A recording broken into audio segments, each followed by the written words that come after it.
Okay, you want me to start it? Okay. So, what's up, everybody? And got some good stuff here coming on. I got to start C4oc as soon as he pays his bill. So I couldn't log in. That was funny. Let's see if we've got it now. Let's see if we can do it. 1, 3.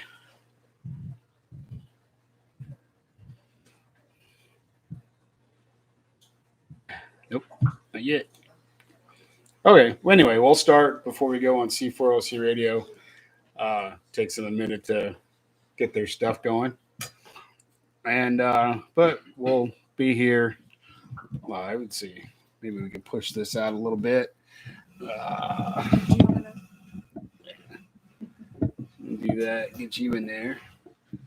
So I'm so pale. It's just I disappear.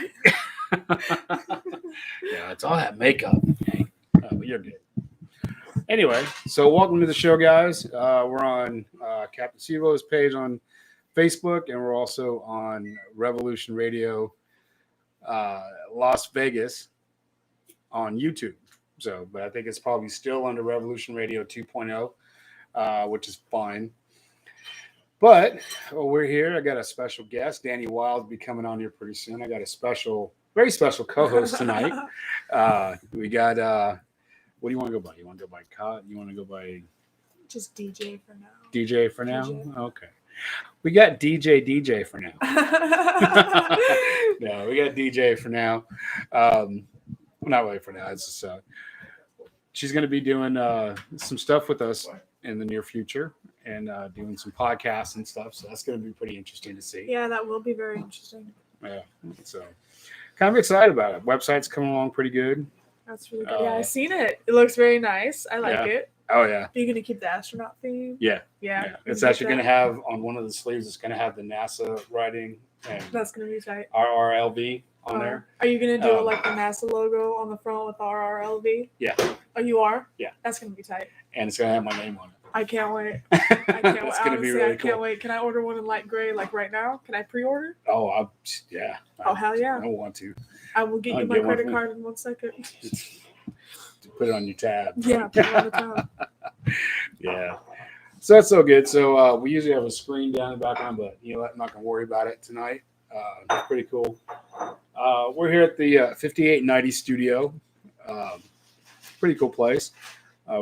As you guys all know, we've been doing shows here for a while, and it's been a lot of fun. Yeah. And get a lot of memories. Oh yeah. Yeah, a lot of memories. But yeah, it's been really cool. So what have you been up to this week? Not much. Cleaning a lot. A lot of cleaning. And painting. A lot of painting. Getting ready to start posting some on Etsy, so that'll be cool. Cool. Mostly just working on cosplay stuff. Trying to gear up for Twitch. Nice. So there's a cosplay coming out, or Comic-Con coming up I heard. Utah, right? Yeah. I guess so. A Unicon? Something like that? I don't know. I think it was, someone was telling me about that. I think it was my mom. Mm-hmm. She's telling me about that. Unicon. Is it it might be in Utah. Yeah, I think so. I think that's the last place that I heard her tell me. Yeah. It's going to be for Utah. So hopefully that goes on and, get back and, can't wait to start putting out prints again. Yeah. It'll be fun. It's going to be pretty cool. Yes. So, get back in the swing of things. Oh, definitely, yeah. Yeah, so it's kind of weird not being on the radio at the same time because it was just it's like because now I don't have an account. Now there's this. He's like, oh shit, I forgot to pay the bill. I've done that too, and it's been right in the middle of a show. Awkward space to fill. Oh, and it's just goes away. You're going shit. But yeah, it's gonna be pretty cool. So let's see what this one's gonna be doing, so we can see what's going on with that one there. All right, so there we are. Oh, I don't want to do that. Get off there. Okay. So here we go. So then we could do share. Share that now. And let's see. Yeah, it's always fun doing shit like this. Spare the moment stuff. Oh, for sure. But here I am trying to adjust the Facebook on Do you this want me to thing, get and out? it's over there. No, it's good. Are you You're sure? Let's see. Maybe Bring turn it it- down a little bit, or yeah, bring it down just a little bit. okay, let me just And, familiarize myself with your. No, just push it up. Just Okay, push for sure. the push the handle up a little bit. Like that? There's a delay on there. Probably just angle it towards that way just a little bit.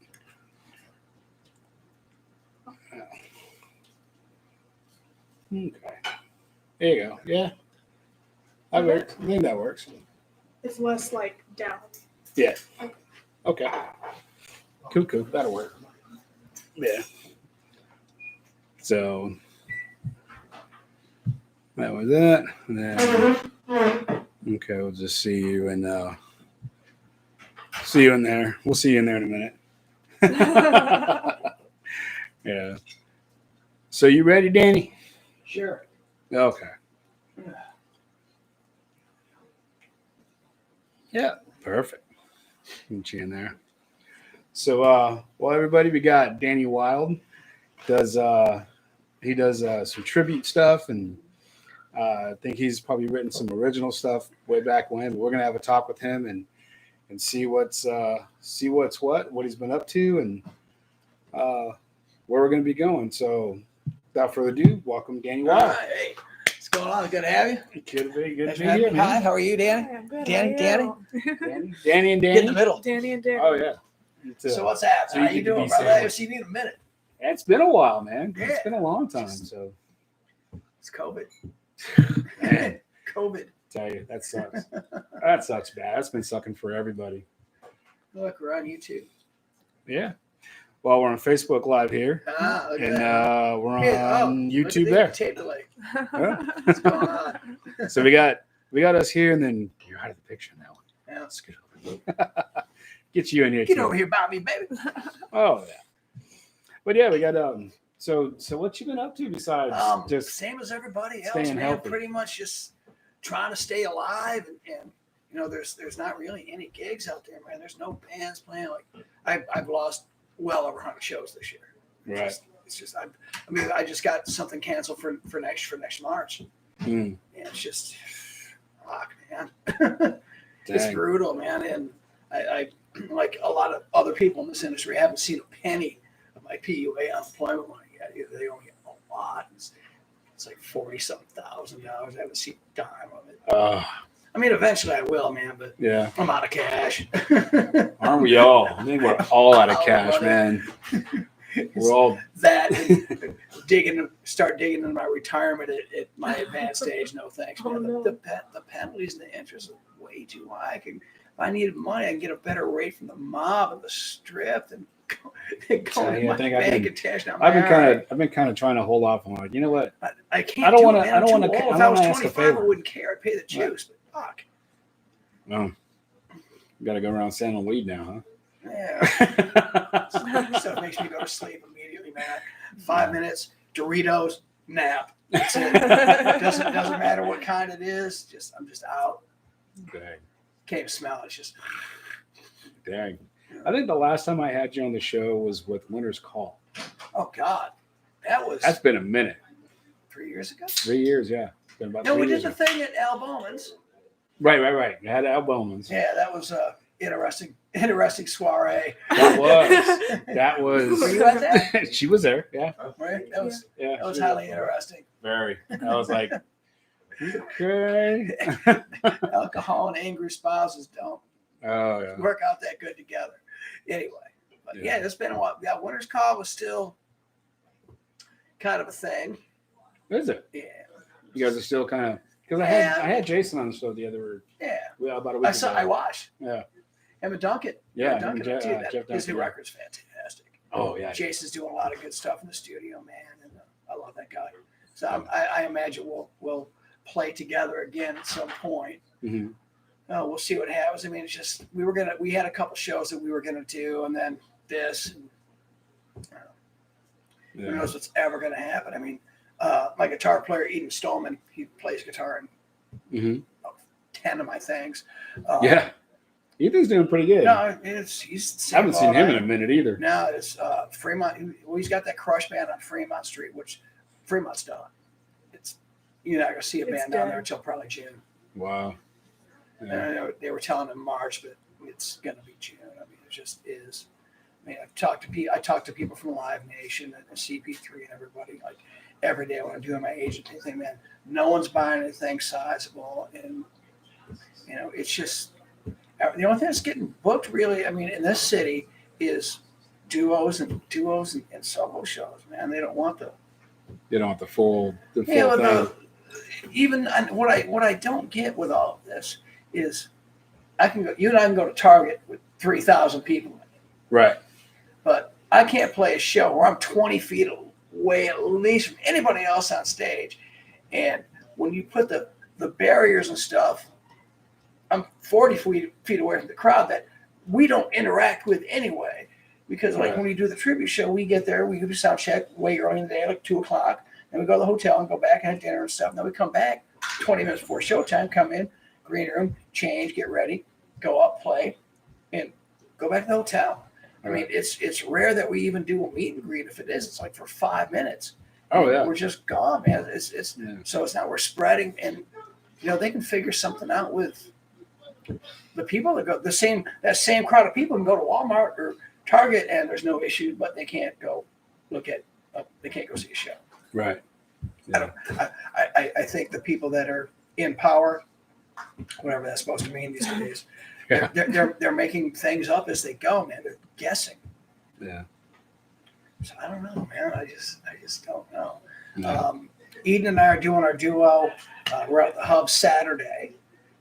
So 8:00 p.m. Come out. It's gonna be fun. It's a duo show unlike you've never seen before.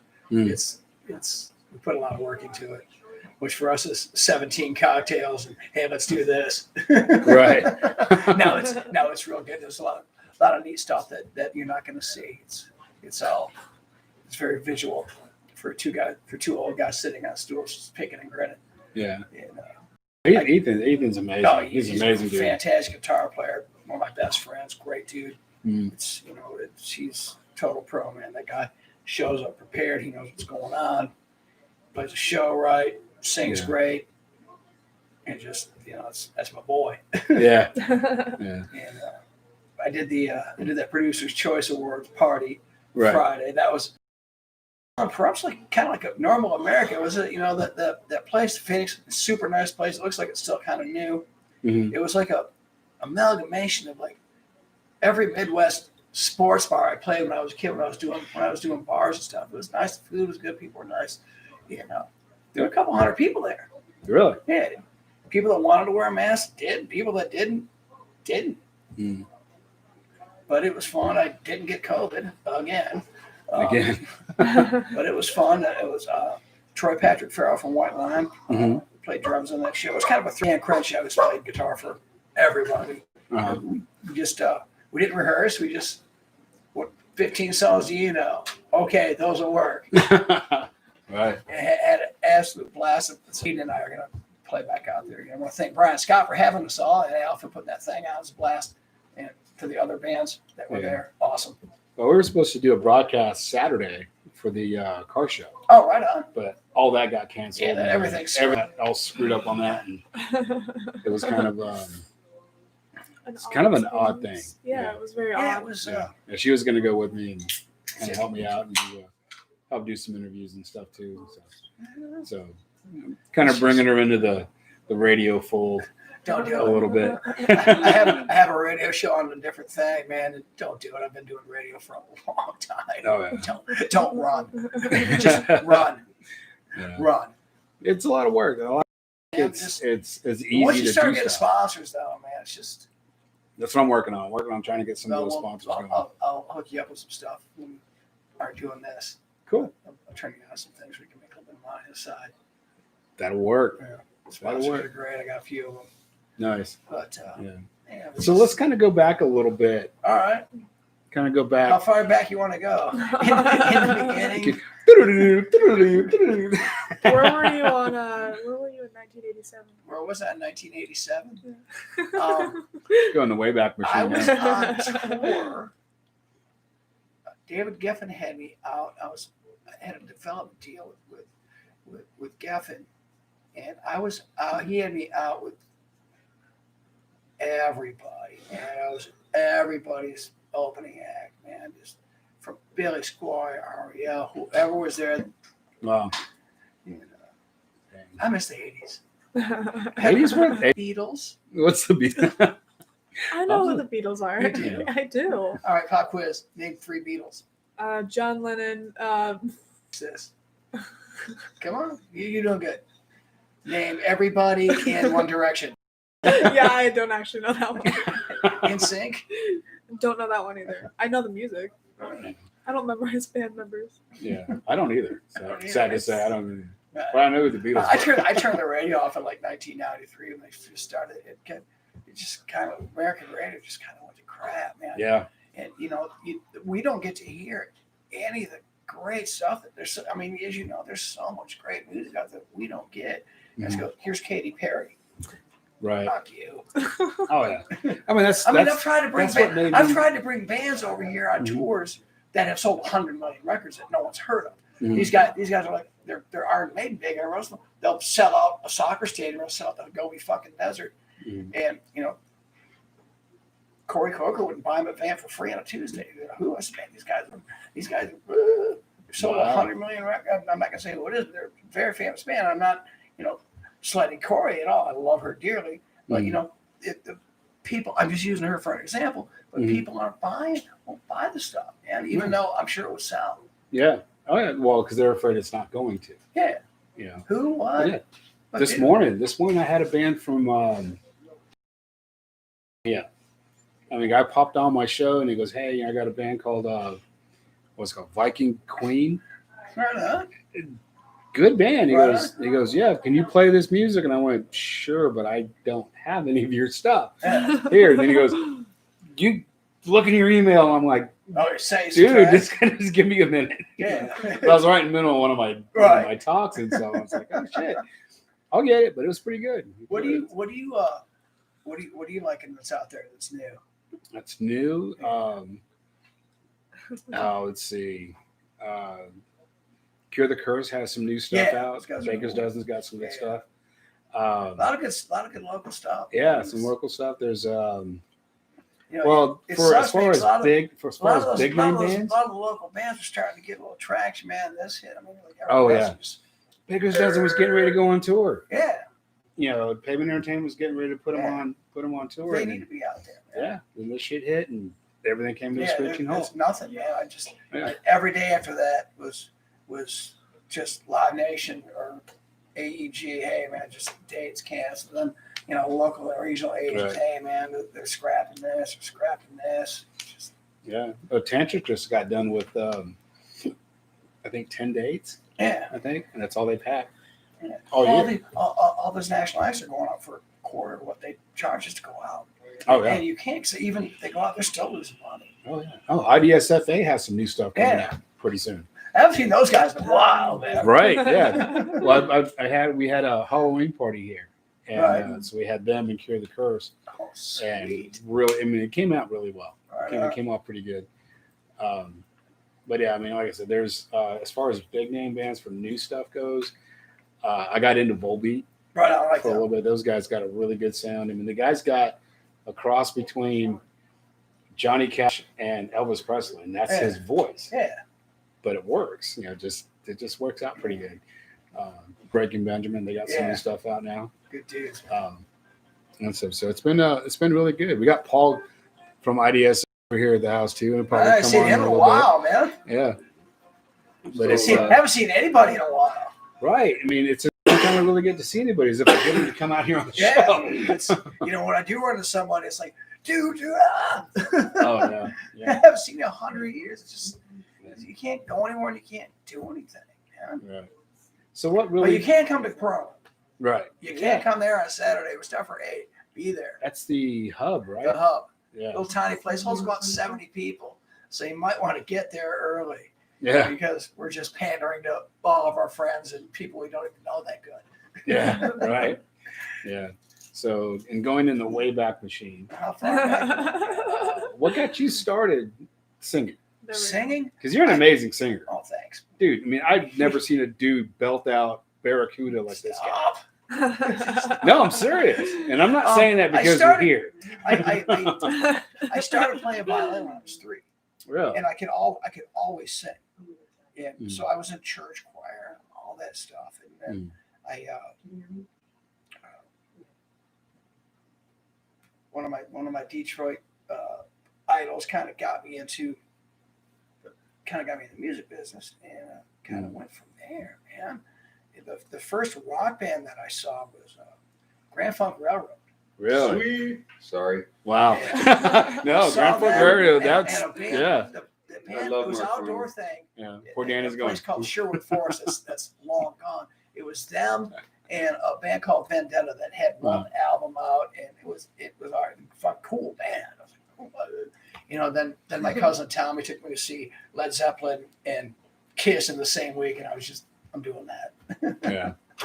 So that's what did it for us. Just I'm gonna be the a front spectacle, all that, and just people losing their minds. Just Yeah. It's like, man, it's the command over an arena full of people. Right. I want to do that. So I started trying to do that. Spent 4 years failing miserably at it. Yeah. So what really got you into Bon Jovi? What made you? Because you have a Bon Jovi tribute band. That you I do. I have it's a Bon Jovi and a Journey show. It's the same band. We do 2 separate tributes. It's fully wardrobe. It's a separate entity, man. The stage set changes. Everything. It's all video synced. I had the guys from Def Leppard and the AV guys from Def Leppard help me out with it, and the guys from Bon Jovi's management and Journey's management have been very, very, very cool to us, man. We've got wardrobe. I've got video clips they use for their video wall stuff. I've got their intros. It's as close as you're gonna get to actually seeing the band for $300 less for a ticket. And I've got a good cast. My main cast players, man, they're all great musicians. They show up, they know the show. They all sing great, man. They're nice people, and it does well, man. It sells tickets, and the Bon Jovi thing. I like the band, when they broke and stuff, and. But the tribute thing was kind of That's Taurus. What's up, dog? Our second guest. How are you doing? He's our second guest. He's a good. I dog. thought it was like the insult comic dog. But she's in Buka. Oh no, they suck again. See you later. Yeah.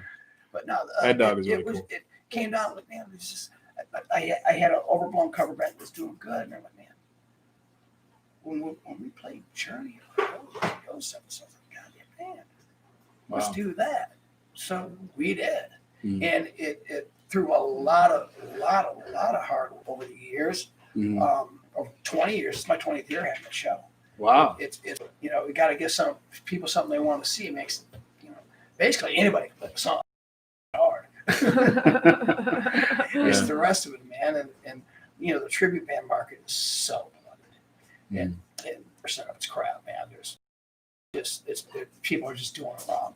And there's some stellar tribute shows out there. And it's just that's how you do that, man. Hotel California, Eagles tribute are flawless. Led Zeppelin again, great. Anything that Brody Dolnick does is money. Yeah. Symphonic rock shows ridiculous. Yeah, I've seen those guys a couple of times. Your show, you were doing your show over at in Mesquite. For a while, right? Casablanca. Yeah. We sold that out in 38 minutes. Did you? Dang. entertainment. Well, we have an intermission because there's a whole set change and we got wardrobe and all that stuff to do. Chrissy Ann over there loves that band. We sold $7,000 worth of alcohol in 30 minutes. Wow. Well, the demographic of what buys tickets for that is 85% women with an income of $50,000 or so. These chicks aren't drinking PBR. It's top shelf vodka. Right. She's like, because she's like, I said, man, it's got to be 30 minutes because we have all the stuff to do. She's like, all right. She comes back. She's like, take another 30. Yeah, no, just get out of here. Just leave. I love that place, man. We haven't been up there in like 2 years. Yeah. Which it's unfortunate because we love that place, man. And get treated great. It's fun up there. The pool's awesome. The spa is killing it. That's what I've heard. I mean, I've seen the commercials. And stuff. Spa's great. It's like Vegas used to be. Yeah. No, it's not. I mean, no one's. But I've never been there. No one's getting whacked in the parking lot. But, yeah, that's true. But no, it's, the customer service is up there, man. It's they take care of you, man. Like unlike they do here now, most places. Yeah, it's just really bad. It's just bad. I It's paid. just terrible. God, I paid what I have. When I was we were at the Encore for a business meeting at one of the bars, and our Johnny Walker Blue on the rocks. Guess how much the bartender wanted? Johnny Walker Blue? Johnny Walker Blue rocks. It's got to be like $20. He looked at me and said $53 for one drink. Yeah. I'm glad I quit drinking. Yeah, I mean, I'm sure we've all encountered this. When your friends want, hey, you in Vegas? I want to come on, but hey, come on up. Let's go to the Strip. Until they run into that $15 Bud Light. Right? Oh yeah. Dude, I spent $100. And it's can that big. Yeah, there you go. Yeah. It didn't used to be like that, man. Right? Everything's a damn fortune now. Oh yeah. But they're getting it. People are. I was that club access, the one the Encore, the dance club. $50 cover. Red Bull and vodka, $55. And there's 1,000 kids lined up in there buying fucking drinks. $55 at a $50 cover charge? Yes. Holy crap! Are you kidding me? I'm in the wrong business. Yeah. All right, let's open a club, dude. Yeah, good luck. Yeah, good luck with that. There you go. Good luck with that. That works out. Oh yeah. I would never be involved in another bar in my club, man. Oh yeah. 20-hour days, especially now, man. It's just. Yeah. So that's how you got started in your music. Yeah, it's just it kind of progressed from there, and I started getting involved in road bands and writing songs. Wrote some songs from other people, sold them, and done some TV stuff, some movie things. I'm working on a major movie soundtrack right now with a guy named James Lay, a brilliant composer. So 27 songs. So. Wow. This movie coming out in August called Sparks Collide. It's a great movie. Oh, great movie. So we're working on the songs. So everything's composed. We're just finalizing the lyrics and doing some recording, and so hopefully that will do well for me because God knows I need it. Help me up at Zell at www. Right. Yeah, you did something really, really cool that not a lot of people would do for me a couple of years ago. I had the niece. My sister-in-law. Yeah. My ex sister-in-law. Yeah. It was her birthday, and she loves Bon Jovi. I mean, absolutely loves Bon Jovi. Yeah. She's mentally challenged, has been her whole life and everything. So what I did is I asked Danny, I said, hey, look, dude, it's her birthday. It's kind of right around Thanksgiving time. Right. I went, can you sing her happy birthday for me in Bon Jovi style? And he goes, sure, absolutely. Yeah. That's amazing. Dude, when I called, and because when I answered the phone, I said, hey, John, how you doing? And the minute I said, John, her eyes just lit up. She goes, no fucking way. Just like that. And she doesn't cuss. Right. And her sister's sitting right there, and she's looking at me, and I just winked at her, and I was like, okay. I said, yeah. I said, yeah. I have a really big fan of yours. It's here. That it's her birthday and Oh, you stuff. did and the wants Justin Bieber trick? Yeah. Kind of. I don't know what he did, but no. Care. Justin Bieber. Is he one of the But Beatles? yeah. No, he's one of the Stones, right? Yeah. It kind of sings behind Keith Richards. Keith Bieber. Keith Bieber, yeah. But so I gave her the phone, and she goes, "Hi, my darling. How are you?" And Danny just played it up great. I mean, he sang. I mean, I had on speakerphone, so there was a couple other people that heard that. Yeah. And they kind of looked over, and she kept saying John, and he's going, yeah, so happy birthday to you, sang the whole thing, and she was just completely in love with you. She was just like, oh, she gave me she was in tears. She was crying the whole time. Awesome. I'm just like, I mean, that was really, I could make her day. Yeah. And my ex-wife was even crying, and she goes, man. "You're making me blush in front of 17 people." Yeah. She goes, you have some really cool friends. I said, you know what? I do have some cool friends, and I've never forgotten that. Yeah. And stuff. So you're the man, man. I mean, doing something like that. I mean, even though it's kind of a fib, it's for someone making that's somebody feel better. Man. Yeah, and that made her day. And, there's probably no chance she's ever going to meet that guy. Right. Exactly. But even that, even the illusion of it is good enough. Oh yeah. And it was just like the way she did that, and then even after her and I split up and everything.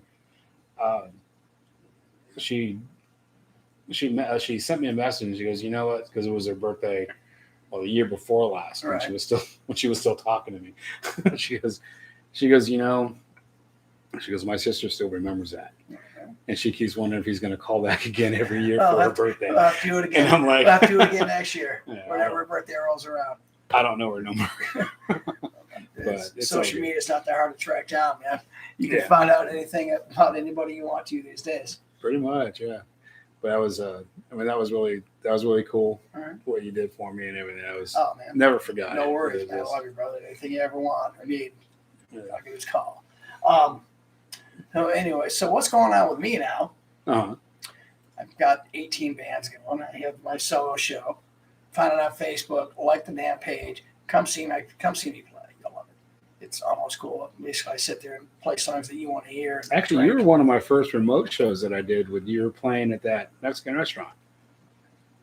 And I did a remote show, and you were one of my first local remote cantina. Shows. Yeah, I think. Ponchos. Ponchos. When I first moved here. Yeah. My old girlfriend, Michelle Lance, got me that gig. She was friends with Abbott out there. Yeah. And his dad, I knew him from the other one because I know everybody in the band. This is the one in Manhattan Beach. It's great. And so I did that for a while until it just wasn't feasible anymore for anyone. But it was fun. Yeah, I remember you did come out and did a live remote. Yeah, it's been fun. I just moved here.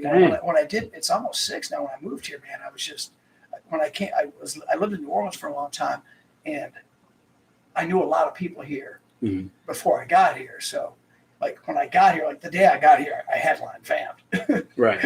With some dudes, with one guy I knew, and that band. You want this gig? Yep. And I was just booked like 6 nights a week immediately. Wow. Because I was ready when I got here. I already had stuff working. People, man, you've been here like 5 minutes. playing 7 nights a week, twice on Sunday. Bring the kids, try the veal. I was just real lucky, man, and fortunate. And you got to play with a bunch of great players out here, man. And made a lot of good friends, and things were rolling on for a while till this COVID thing, basically. Right. Oh yeah. So then it's like everybody's back to zero. Back to square one. Gotta start playing garage bands again. Yeah. Right, everything's going house back parties, underground. Man. Yeah. All days of the house party. Somebody just throw a raging kegger. Yeah. Like the good old days. Old Right, school, yeah. raging kegger. Here's your cup. It's $5. There's the keg. Right. There's the band. There's the band. No cake stand. Don't Just cake, throw Yeah. up. Don't throw up my house. And if you do, not in my mom's vase. Yeah. Right. Don't break any glasses. Don't touch my Justin Bieber poster. Right. Oh, Right. leave Justin out of it. Not fighting words. Just a drinking beer. So Saturday, I'm out at the Hub with Eden. Come see that, please. It's worth the 40-minute drive. The food out there is fantastic. Drinks are dirt cheap. Customer service is awesome. Yeah. You can sit at the bar. You can gamble. You can watch the band. You can request songs. You know, we're easily bribed. Toss a dollar on chip jar. From low price of a small 3-bedroom house. Oh, dang, our light went out. We have lost our Wow. meeting, but- Let there be lights. Yes. For the low price of a 3-bedroom house in Summerlin, you too can support a guitar player. Right. Yeah, Oh, that's dang. And then Yeah. like I said, I'm working on that movie soundtrack. The band that has had 8,000 people on it, Out of the Black, is still going. Is it? Yeah, it's So who's in Eden and that I. Eden and I are in that band now. now? I know when I first interviewed Out of the Black, David Williams was yeah. singing, I love that. playing guitar, and I interviewed those two guys. And that was the same time I interviewed Welcome to the Freak Show. Right. David Lee Williams, man, that dude's a character. I love that guy. Yeah, he is. He's got a good voice. Yeah, he's fantastic. He doesn't singer. look like he has a good voice, but he can sing his ass off. Yeah, he's great, man. Yeah. Eden and I are in that. Greg Silver is playing the other guitar. Keith Trombino, one of the best people you'll ever meet in your life. Yeah, great guy. And Carl Ciadella is playing drums Oh, okay. for us right now. So I don't think I've met him before. anything that you've seen from that band before, it's all different. It's Mhm. It's been upgraded substantially. I mean, just you have to see it to believe it, man. It's really good, and we surprised a lot of people with the stuff that we picked for that. Yeah. Wow. That's cool. And then I got that. I got the metal band. Got the soul thing. Eden and I have our Motor City Madman duo, being that we're both from Detroit. Right. And then I have we have our other band. We have Metropolis with Right. our Metropolis. casino band. That, Yeah. well, can't play in a casino. Can't play in the But Rio. yeah, They're not even yeah, open well, anymore. yeah. Yeah. But I used to got go that. watch them at That's the Rio all the that's time. Eden and Where's I the Rio? and Can't find the Stat Howell from Metal Church on drums, and Nice. Oh wow. Sean Coos from Joan Jett, and also the outfield, Tony Lewis's band on bass guitar. Man, that's a great band, man. Those guys are all cool. It's just, it's like playing with terrorists, man. Those guys are just viciously good. I have a corporate band called Wild Drama, which I got asked to join it when I moved here, but I was just so busy. And I have to honestly say that is probably the absolute musically the best band in the city, without a doubt. I'm not bragging. I'm not Wow. tugging anybody's leg. These guys are all famous jazz and fusion guys. They all have OCD. They handwrite out every part of every song for themselves. Don't miss a 16th And it's a jazz note of those fusion? guys. Yeah, What- don't miss a 16th note of those guys because they stop them. Wait. But no, we do corporate stuff. I mean, we do. It's a big band. It's a 6-piece band: drums, bass, 2 guitars, keyboard player, myself, and And it's a they're- fusion they're- band. no, it's a corporate band. We do like Steely Dan. Oh, gotcha. And Triumph of Boston, Kansas, and all this Chicago, Survivor, Tower of Power, just stuff no one else is doing. I mean, we just got Nobody covers Chicago anymore. got the guy. Tower We of got, Power got the either. guys that. Oh yeah. I mean, these guys are vicious, and the rhythm guitar player is also is the other lead singer. Man, they actually don't need me in the band at all. I mean, these guys are great. It's a learning experience to go to rehearsals. The keyboard player is Chick Corea good, man. It's just Wow. he's just a different level guy. Yeah. There's good, there's great, and there's like Greg Fillinganes and Rick Wakeman and this dude. They all handwrite out every musical part and every vocal part of every song, and they sit there with a thing, and will be unto you if you make a mistake. Yeah. Well, when you're doing, tributes and stuff, you got to kind of nail it. That's just the corporate, man. And we've done a few things. It's done really well. You're not going to see the band in my club. I took it to Banff once, and Zito and John Zito and Brad Thurlow, the crew down there were nice enough because they had that jam. And I said, let's go play a band, man. Show people what's up. So I called John. He's like, man, yeah, come special. I said, dude, it's a big ordeal. I said, if you can't do it, that's cool. Mm-hmm. I said, this is a 6-piece band, 2 keyboard rigs, 5 vocals, 6 monitor mixes. Brian was like, man, I got you. Send me a stage plot. So John played a set. They set the whole stage up for us. They gave us a full sound check. We played, and Zito was cool. I'm like, different long voice. We played 40, 45 minutes an hour. Right. It was a lot of fun. People just said, where'd you get these guys? Right. On a jam night. Yeah, and nobody in that band looks like they're supposed to be in a rock band. Right. Yeah. We're all older cats, and it's just they just go up. They just what? Wow. You guys are playing. Oh, that's amazing, man. You guys are playing Triumph. Then I've got the tribute show, which is I've had for 20 years. It's it's definitely worth going to see if it will ever play again. I hope so. I've got Eden on guitar. Troy Patrick Farrell is my A drummer. My A1 drummer is Stat. He's a cool dude. I like him. I love Stat, dude. I got to spend a little bit of time with him. He just beat cancer, man. So really? Yeah. Wow. I didn't think he was going to make it for a while, man, but he's cancer free and doing good. That is amazing. Brenda Fitz is my first call keyboard player. Mm-hmm. The lovely, awesomely talented and Canadian Brenda Fitz. She's great, man. She showed up near the show, and so did Troy. And I use a couple of bass players. I'm using Freddie Pagio from Freddie Fender's band, and I'm using Steve Unger from Metal Church. I got a couple other things. She's a pretty cool dude. Oh, I got to interview him too. Yeah, it's a great guy, man. A little bit ago. Good dude. Yeah. So that's what I got going on right now. Unless so I got plenty of free time. So if somebody's looking for something to help me occupy some more time, it would be great. Oh yeah. Just there's nowhere to play. I've got all this stuff.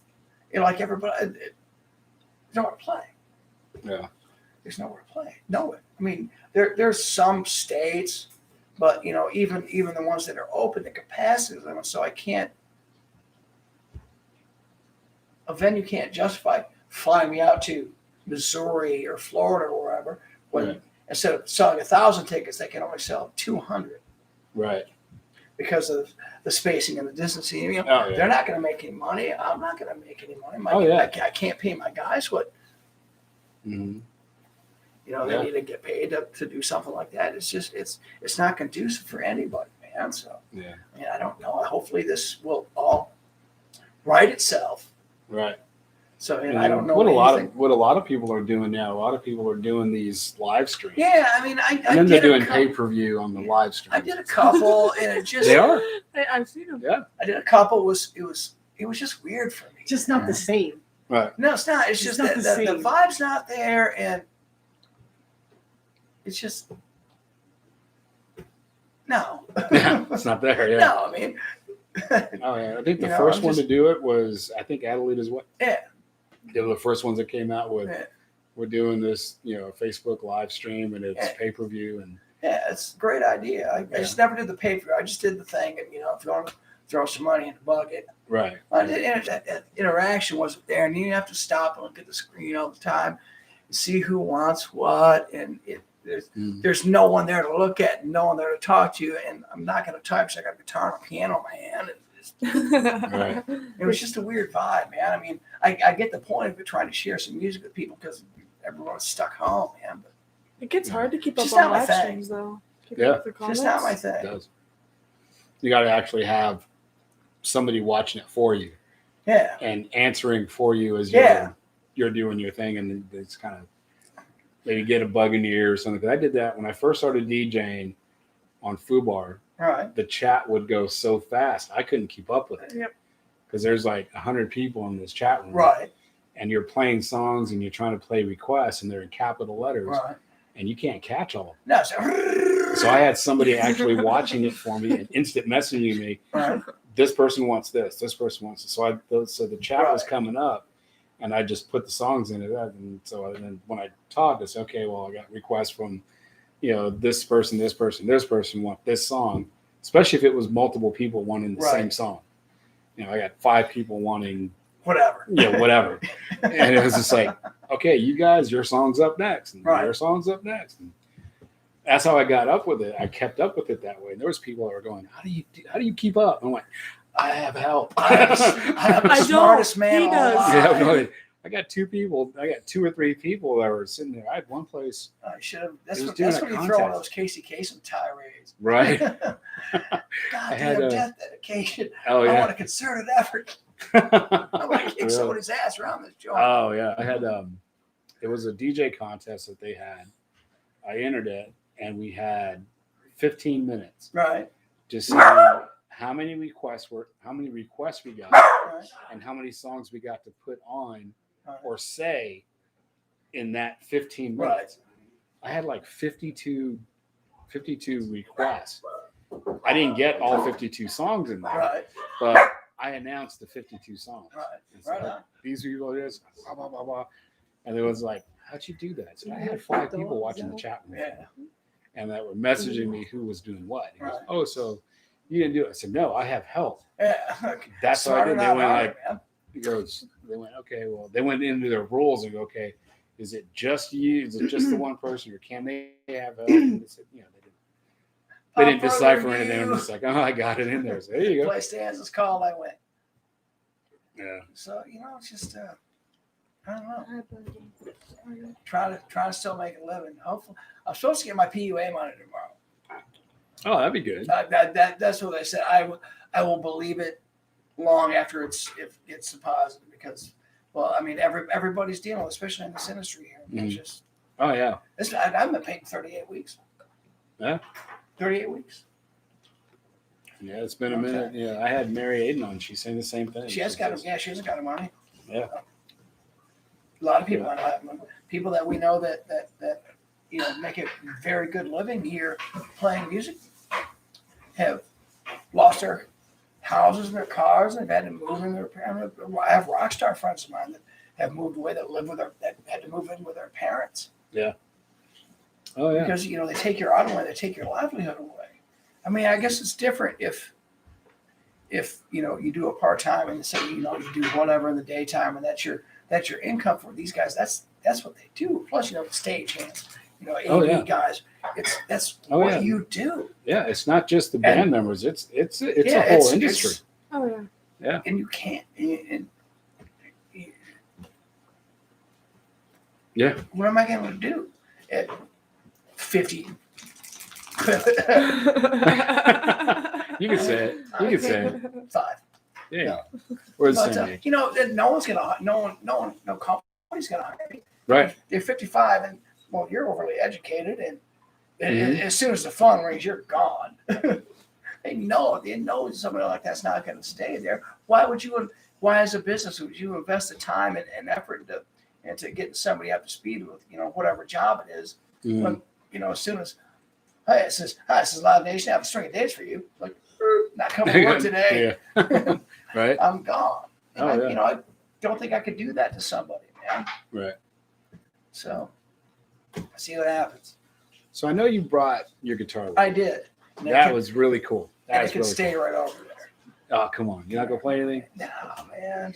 Let's just talk. Okay, we can talk. Let's just talk. I'm in. This is contact high from. Been pushing your voice all this time, Yeah, no, it's saying just- how bad you are, Yeah. and how cool you are, Stop. what a badass Not- you are. Not gonna go into it. Oh. Kind of got a buzz from. Sorry. Good. From the Sorry. air. Yeah. I Yeah. feel like in Miss Macaulay's van. Yeah. Dude, that's my skull. My skull. Yeah. So what's been happening with you, man? You still doing this? Still doing this and trying to trying to get by, trying to make a living, trying to do stuff. Getting our website back up, and What happened to your website? it got shut down because somebody decided they were gonna. Oh well, I paid for this domain name, and so it's mine, and I'm gonna screw you over. Oh, right, okay. Type thing, and I'm like, yeah, but I have the business license for it, so Yeah. if you use it, I'm gonna sue your ass. But no, Well, let's not dig into that. no, But not at all. That I mean, sucks, though. it does. So kind of starting over a little bit, and my one of my best friends, Mike Lazelle, is helping Mike. me with the How you website. been, man? I see you been. He's a really good friend. He lets me hang out here and do The this. Sky Crib. This house is this. It's Mike Lazelle. He goes, I haven't seen him for. You'll see him I again. can't have had, man. It was just Cool old dude. Vegas, just spacious, All right. cool place. Yeah. So it's really cool. It's what they say. Your TV went black screen. What happened? Oh, they're talking about this screen Oh. here went black. It'll come back. Yeah. It's always doing. It's still recording.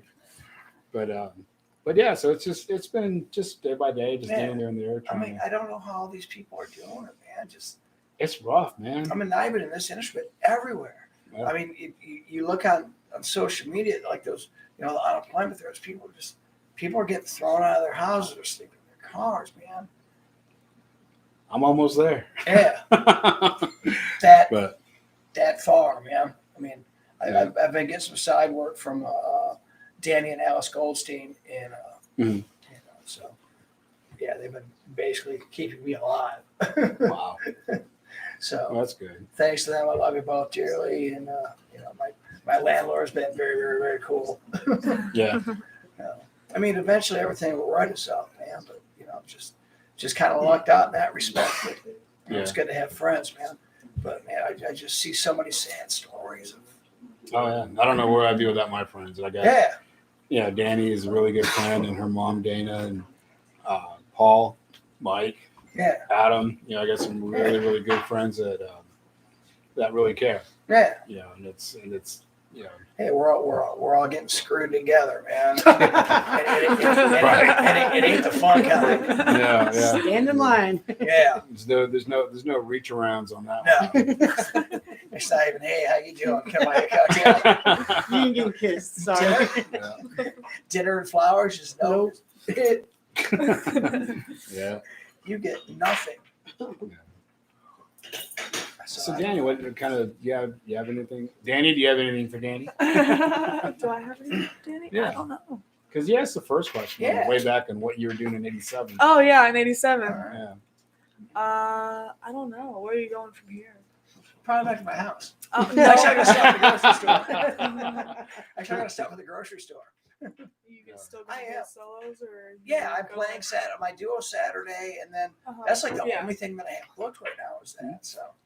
Because you were talking about your show that got canceled in March. Like, Yeah, that was a out till tribute March show. That now? was for an opening of a NBA G League basketball arena in Shreveport, Louisiana. And my Live Nation agent got that for me when I was down in New Orleans a couple of weeks ago during the hurricane of all things. And but he got that for me, and then it was done. Said pause, blah blah blah. It's good. Nope. That's sad. I mean, it is what it is, man. And people are just petrified to spend any money in this business because who knows what's going to happen. I mean, and if you have to, put out a 50% deposit for any kind of band, man, that money sits there. Yeah. I've given back, and some are just we're waiting to reschedule it. It's just sitting here. And the sad thing is, you can't touch the deposit until the show. I can't use it because I don't want to go to federal prison. Right.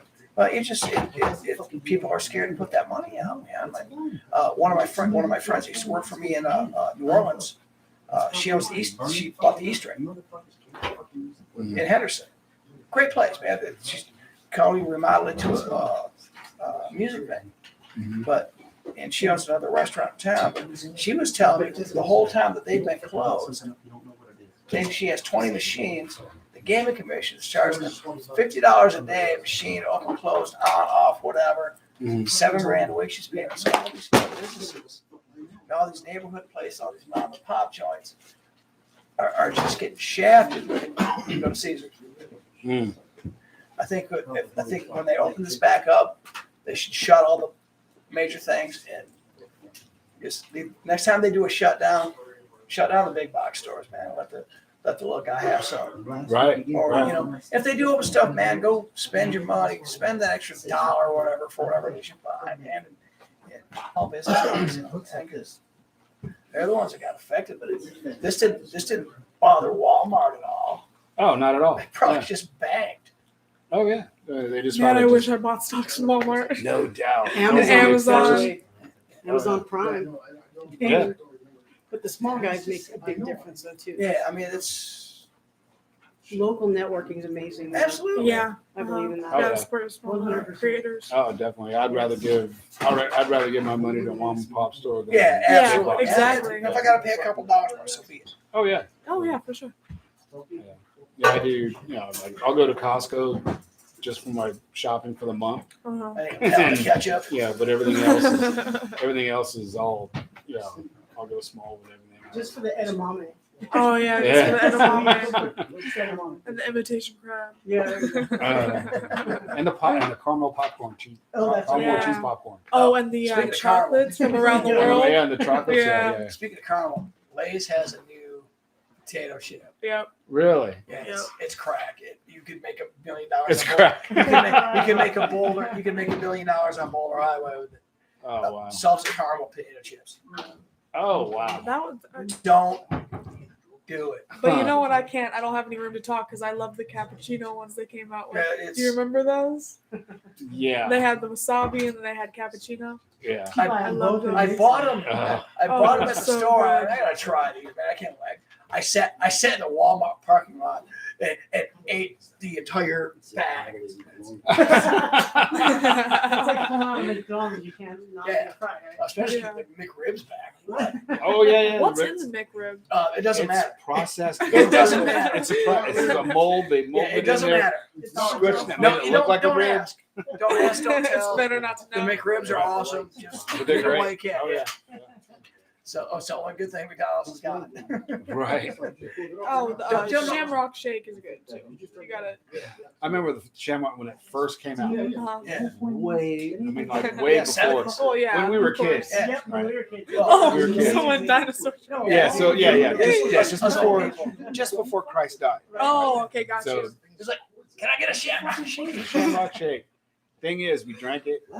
It was really good. And the next day we were like, oh shit. And then we call up. My mom freaks out. I mean, because we're freaking out. Like, why are they? It's just to die. And it's like, okay, all right, you're not going to die. You're fine. It's okay. Can I get another one? No. Have you ever had a McRib? I have. They're awesome, aren't they? I'm telling you. I heard Dad loved them. Oh, they're great.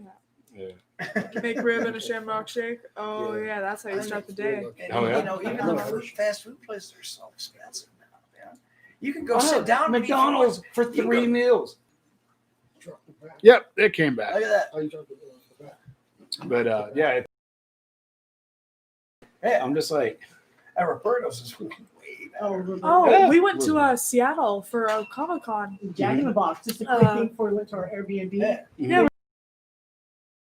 and dressing up and anyways. Oh, you do the cosplay stuff? Yeah. oh yeah, cost fancy. This is Costly. all fancy. Getting hit on by dudes that have never. Bunch of geeks, right? That's okay. Fucking geeks. Worship me. The amount of times I've gotten asked to do Samus To do from what? Samus. She's like this video game character, I guess. Mm-hmm. I know the game she's fun, but I'm. Is that Atari? Yeah, you said She Atari. pulled out You said Atari. Atari. Yeah.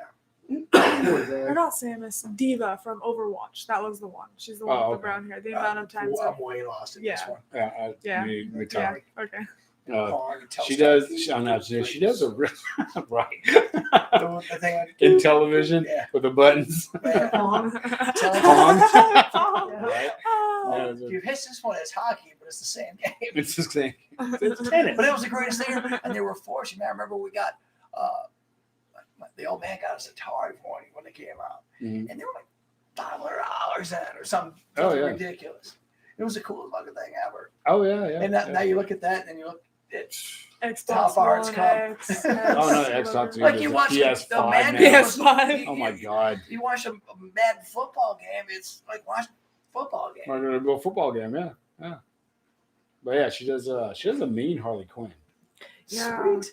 Got the bat, everything. Yes, Oh, I yeah. do. I Yeah. painted the bat myself. Or well, she helped me paint it. Yeah, the her Harley Oh, Quinn you video got went we got you viral. a print, huh? Really? Yeah. Right on. It's like, so I didn't get you It's calls. on my wall. That's how That's you so go. cool. We'll have some Beak. more. We'll have to share. No, she does some good That's characters. fun. What's the next thing you got coming up?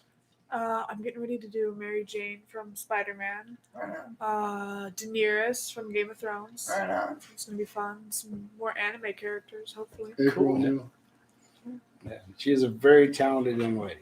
So they She does all her own makeup. Your up and coming Because up and I don't coming know video, that too. much about it, so now I'm getting to learn in Oh. front of Share that. people. So do these convention things? Do they hire you to go be Sometimes, yeah. right on, Sometimes, or yeah. sometimes you just go? Oh, yeah. A lot of the times, I love going in general. So Uh-huh. if I can get paid to go, it's it's a Bonus. bonus. Yeah. They Oh, should yeah. usually have a view. Usually, but yeah, she's got some other up and coming stuff as her manager speaking. Sorry, Yeah, her mom manager. with Kevin Curry, Oh, right on. she's doing a bitchin' ass video with him. It's amazing. Right She on. goes from this kind of be a synopsis. It's short.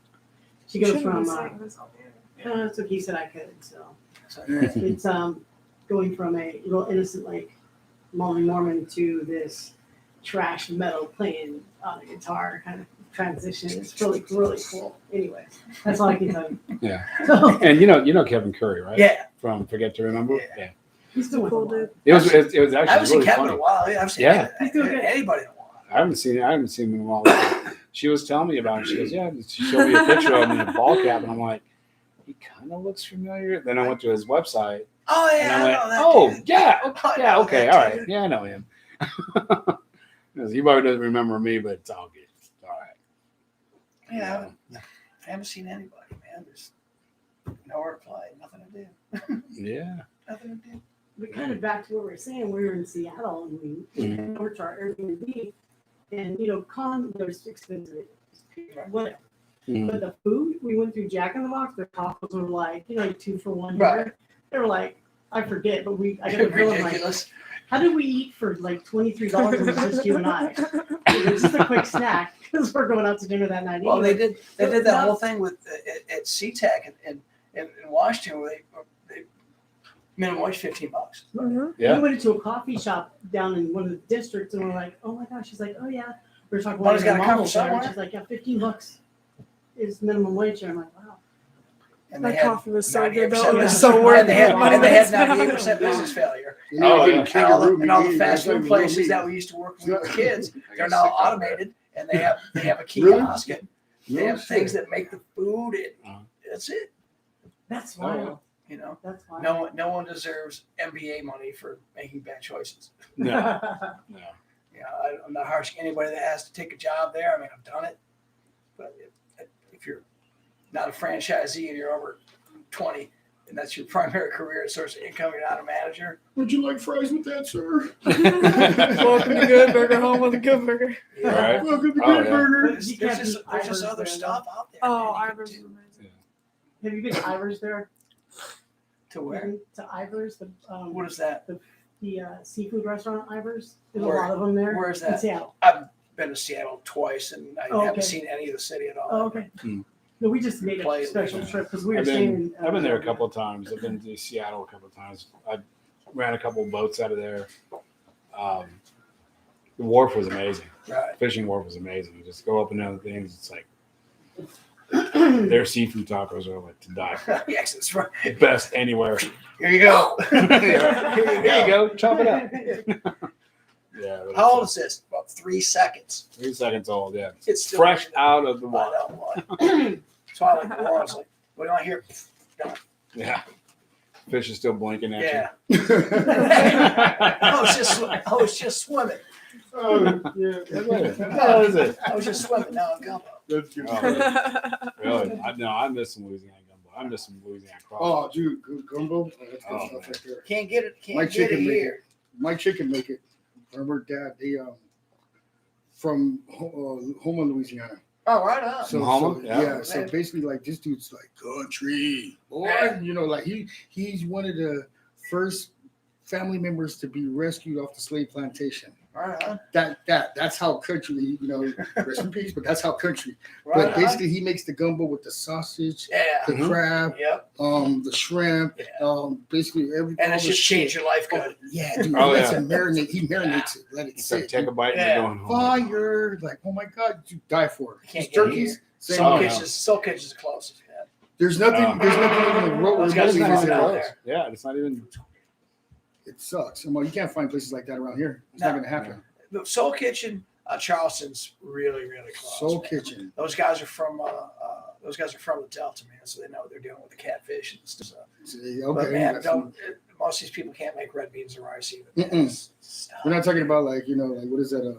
We won't say no names, but yeah, nobody can make red beans and rice. Yeah, because you go to we won't say no names of any franchises because they all suck. What's alligator sausage? What? Well, House of Blue has some pretty good alligator bites. Yeah. They're pretty decent. We were in Florida Mhm. a while back, and we got to try alligator. Yeah. Tried You can alligator get it. drink. It's pretty good. You can get it. As long there. as it's not anything like alligator or crab, shrimp, if it's not overcooked, Yeah. it's good. And when it's overcooked, it's just too rubbery. Yeah. It's Chewy. chewy. Yeah, really. It's like, Bust it oh, out. LeBron James, go ahead.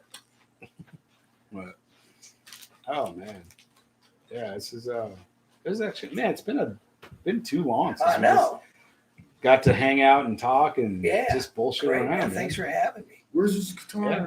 Got to learn about Where's Justin the Bieber and cosplay and Oh, big yeah. ribs and And ribs, yeah. Airbnbs. Shamrock shakes. Shamrock shakes and give you the green They're turds. green. Yeah.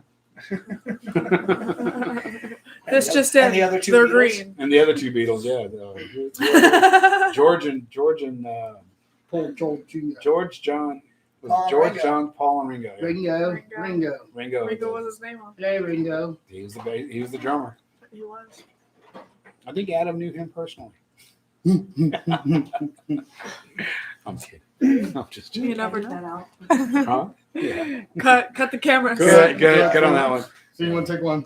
But yeah, I got as soon as Paul comes back out from his smoke break, I'll go grab him. Yeah. see if we can grab him and Got you. we'll get him sit down and talk a little bit Yeah. too. Well, hey, man, thank you very much for having me. It's a Always, pleasure, my man. brother. I love you. Nice to meet you.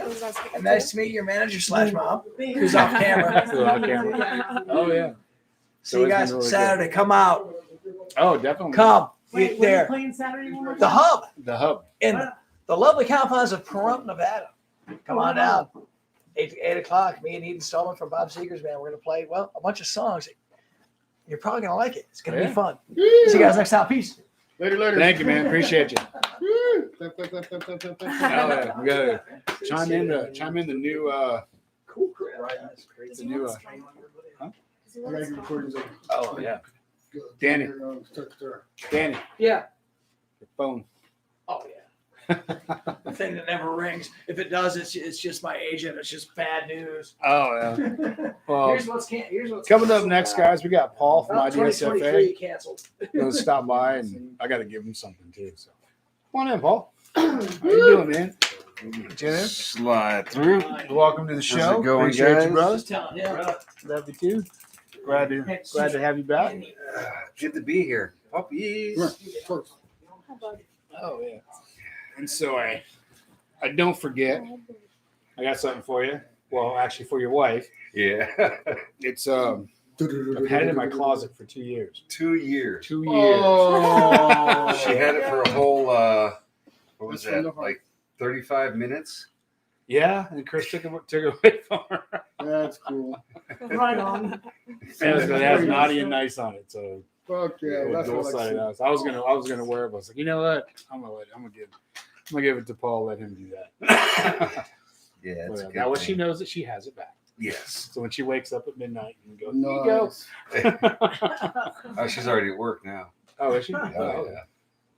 Yeah, she works those long shifts, man. Man. Yep. The trucks need to keep going. Yeah. That's it's a lot of shit, man. So kind of heard it through the grapevine that IDSFA's got some new stuff coming out. Yeah, we decided to.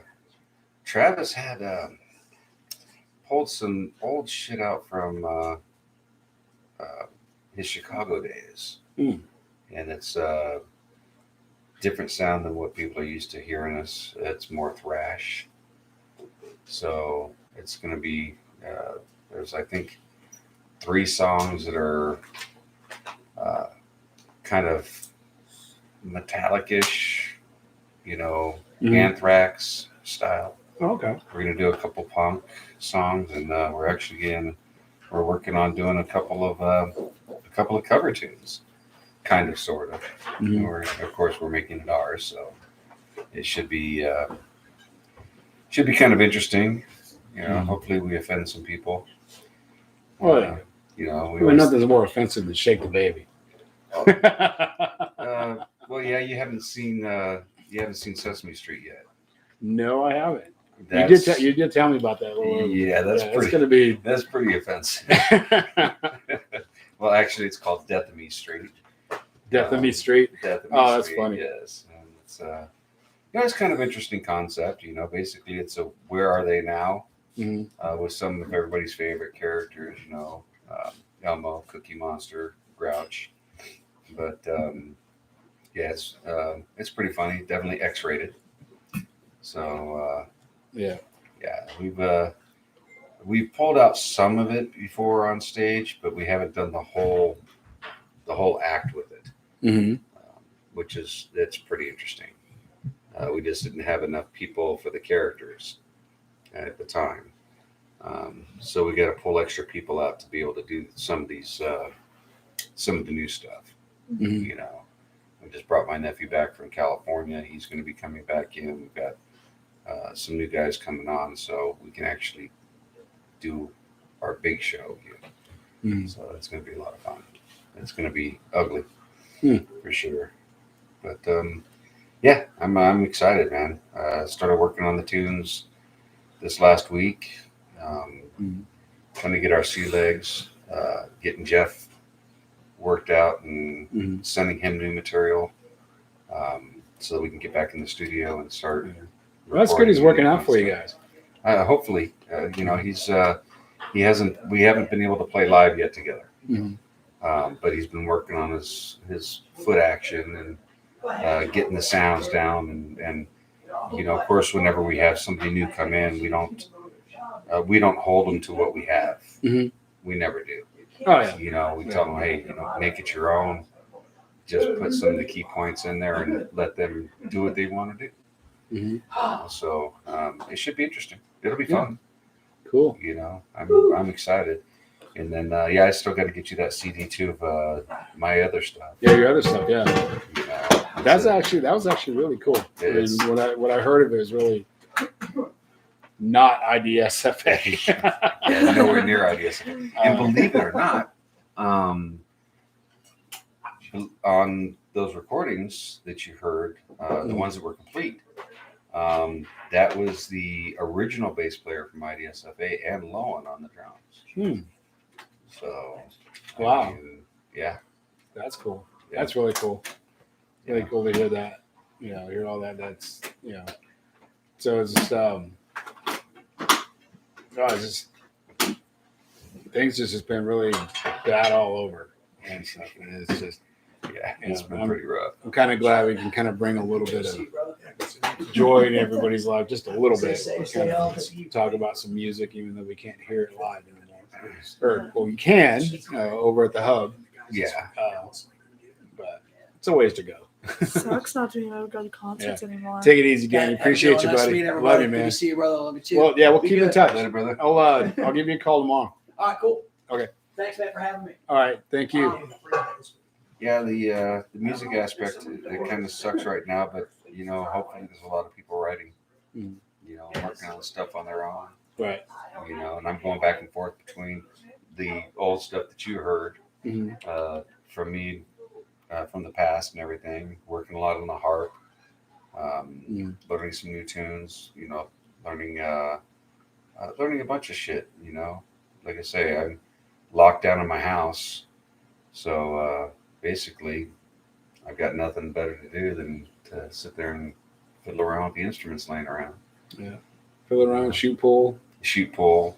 Sit in the jacuzzi. Yeah. I spend a lot of nights in the jacuzzi just sitting there staring at the sky going, damn, man. You know, but hey, thank God it's there. Right. You know, but, you know, my dumb ass buys a 5-bedroom house right at the beginning of a freaking pandemic. Or actually during the pandemic. Oh, wow. But during the lockdown, I had to move everything myself. I had no help. So it took me half the summer to move into the house. Just a phone call away, man. You know, and plus I'm working on the other house too. So Sure. Going back and forth between both of them, it's kind of rough. Yeah. But yeah, it's decorated for Christmas now and trying to keep that spirit going. Yeah. Yeah, I saw the toilet paper and top ramen underneath the tree. Yeah. Those, my daughters had to split those. Those are their Christmas presents. Split it in half. Yep. Half Each a one case gets for you, half a case for you. That's exactly what that is.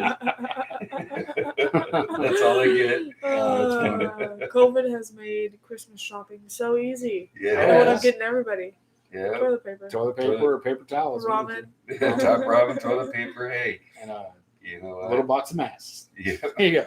It's a 5-pack. Make them last. You know, until you've been on a shit tour, man, you don't know what living on top ramen and the little cans of wieners and beans, man. You throw them up in the dash of the van and let them warm up in the heat, right? You know, with the sun. Oh, yeah. You know, that's how you eat on the road sometimes. I've done that before. You know? Oh yeah, it sucks. Done it before. Not on tour, so to speak, but on road trips. And it's no different. Yeah.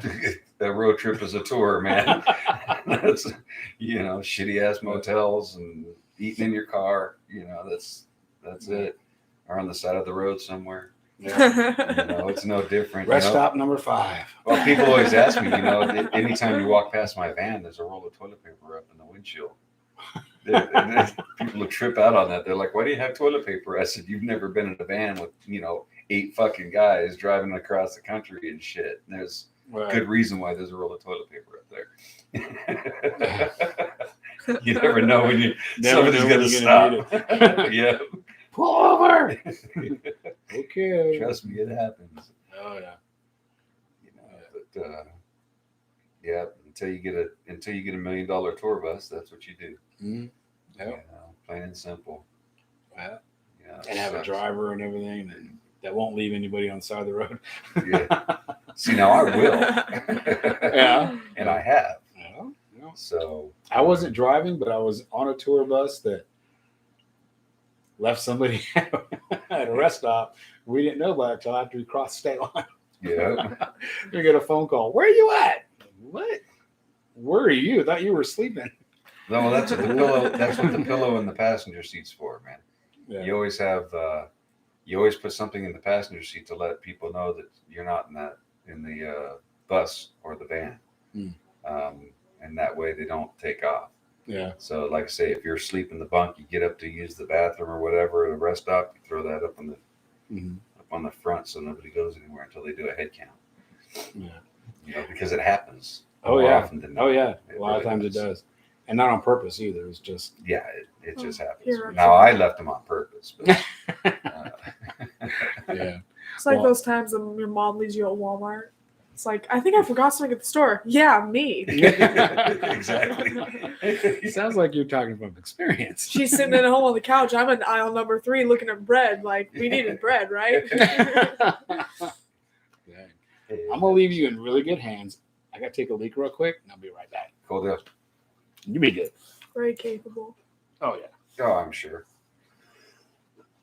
So what are you up to? I haven't seen you in a little while. Not much. A lot of painting. Been doing a lot of painting. Getting ready to launch some on Etsy. So hopefully they sell. Oh, cool. That'll be cool. Right on. Besides that, not much. Just getting cosplays rounded up. Yeah. Do you watch Game of Thrones? No. No, never. No. You know Spider-Man. You gotta know Spider-Man, right? Sure. Yeah. Mary Jane. Okay. Getting ready to put her together. Good. So that'll be cool. What have you been up to? Well, actually, you're talking about the Comic-Cons and stuff like that. Mhm. Travis and I have been talking about going ahead and starting to hit them up a lot more with the new costumes. There you go. You know, especially some of the horror ones out in Mhm. California, Hollywood, stuff that right about the NAMM show time, Uh-huh. they have one out there for all horror. Yeah. Uh-huh. And yeah, we're going to be hitting that one up hopefully when everything opens back up. Yeah, Steve and I were talking about a Unicon. It's supposed to be in Utah or something like that. Yeah. Well, we want to break into that. We look at ourselves as kind of perfect for that kind of genre. You know, just even walking into a Comic-Con looking the way we do is kind of would be kind of fun. Mm-hmm. You know, so that's what we're looking at doing, especially like I say, the horror aspect of it. You know, because in the past there was actually, we talked to a few people about possibly doing a comic book about us and stuff like that, and That would be cool. we're still thinking about going forward with that. Mm-hmm. So it'll be a pretty dark ass comic book, I think. That's pretty cool. That'd be pretty cool. Yeah, a lot of blood and guts and you know, mayhem. So I think that'd be a lot of fun. I like to get a load of Ripcord's backstory. Oh yeah, in a comic book form. Yeah. Well, Travisty's backstory is actually pretty cool too. Dr. Scum and you know, Knuckletooth, of course. You know, because hey, you know what? When you sodomize Satan, what do you expect? Yeah. You know, the town of evil, here we come. Yeah. But yeah, it's it should be interesting. Like I say, we're throwing a bunch of new stuff together, hopefully, if everything goes right. But we still have to finish a lot of stuff that we've been planning to do in the past. Right. I mean, you know, we have a $10,000 video sitting out there that's undone. Wow. That when everything was said and done wasn't to our, I can't say liking, but maybe standards as far as the concept and everything. It's not what you were wanting. Yeah, and the song that that was on it was with our old singer. It doesn't have anything to do with the new costumes or anything else like that. So we're switching it up. Yeah. You know, but we have to do a bunch more filming to be able to do it. And that's and the thing is, the sad part is the filming should be actually really simple, and we haven't been able to get it done in 3 freaking years. Wow. So yeah, it's driving us nuts. You know, but you know, people don't understand when you have 8 guys, it's kind of hard to get everybody together at one time. Oh yeah, definitely. You know, to do a day's worth of this, a day's worth of that. You know? But it was the video was a blast to shoot. It was almost 40 hours straight, and that was at Lowen's old house, his 7-bedroom house. So we had a lot of room to play and destroy his house, which made his wife really happy with all the blood and everything in the house. We set off fire alarms there too. Always. The neighbors, man, they were tripping out because, I mean, you know, we got lights on the balconies and everything 3-4 o'clock in the morning, you know, playing music. We got 12 actors hanging out back all night, you know, the whole production team out front with tents and, you know, water and food and everything else like that, you know. 37 pizzas show up.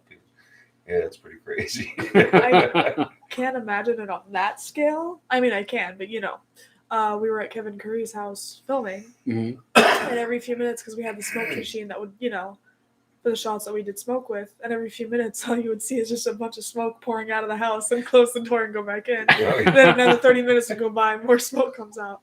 Can't imagine what his neighbors think. Oh, yeah, it's like, what the hell are they doing in there? Oh, yeah, we had bloody people walking around the neighborhood and everything. We had a full stunt crew, you know, because, you know, when you have a meat hook go through somebody's chin and out their mouth and get drug across the house, it's not going to be clean. You know, it's not going to be, it's not going to be clean. And it's you know, it's kind of hard to drag somebody with the, you know, meat hook going through their mouth. You know, so we thrashed that house. Oh, It man, was I a beautiful bet. house too. It Wow. was, you know, everything was dumped upside down, all the furniture. I mean, it was.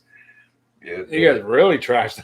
Oh yeah, no, it was pretty bloody. I mean, you know, one scene, Dr. Scum takes 2 sledgehammers and just smashes this dude's head while he's down on his knees right in front of the slide glass door, and just sprayed it, brains and everything else all over the slide glass door and everything. So yeah, we had prosthetics, all different kinds of stuff. I mean, it was a full production. It was a lot of fun to make. Oh, bad. If you don't mind me asking, where did the inspiration come from for the 2 sledgehammers? You know, I have no idea. I really don't. You know, we just thought it would be cool to make a mess of somebody's head. You know, each one of us had a kill, and we got to kill somebody. You know, in the video. Me, I got to strangle a college student, a female college student, and I had to literally take a guitar cord around her neck and lift her up off the ground when she was kicking. Oh, Jesus! And strangle her, and she was a contortionist, so it was quite interesting because literally, you know, folded her in half. Wow! And it was kind of creepy, man. It was just she's a like, little oh, don't. bit. I was trying to be all gentle and shit. She's like, oh, hell no. She's like, don't worry about it. You won't hurt me. And I'm like, okay. And so you didn't actually wind up killing anybody, did you? Let me think. No. No lawsuits. Yeah, I had to think about that for a minute, you know. Yeah. Yeah. Wow. So, like I said, we thrashed Lone's beautiful house, man. It was, it was fun. Yeah. But you know, but we have a lot of exciting stuff coming up. You know, at least I'm excited about it. You know, we're here to entertain. We're going to entertain you somehow. Yeah. You know, even if we have to kill somebody, we'll entertain you. Yeah. You know, we're willing to do the jail time. It's pretty dark. It's right up her alley. It's like, nice. No. Oh yeah. It's a lot of fun. You know, the show here that night, man. It was that shit was a lot of fun. We need to do house parties again. Right. You know, that's where it's going to be at. It's going to be underground. Everything's going to go underground, like the speakeasies back in Coalition. You know. Right. That's exactly what it's going to end up being. Oh yeah. You know, you're going to have secret, hidden parties everywhere. Mm-hmm. You know, and I think that's about the only way to do things now. Yeah, I had heard a friend of mine called me today, and in Santa Paula, she's they have a curfew in Santa Paula. Yeah, and they're arresting people. Oh, like they're actually? Really arresting people and for being out past curfew. I was like, I don't know how past curfew they're giving people. What's up, Blue? Yeah, I'm not too sure. I know that, you know, California is a mess, and if California is a mess, then we're going to become a mess real quick right after. Right.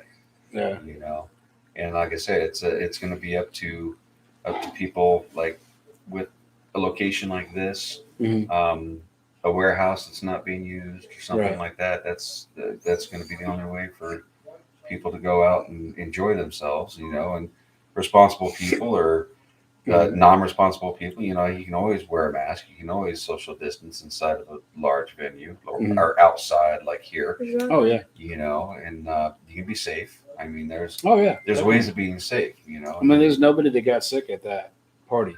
No, at that Halloween party, nobody got sick, as far as I know. Yeah, no.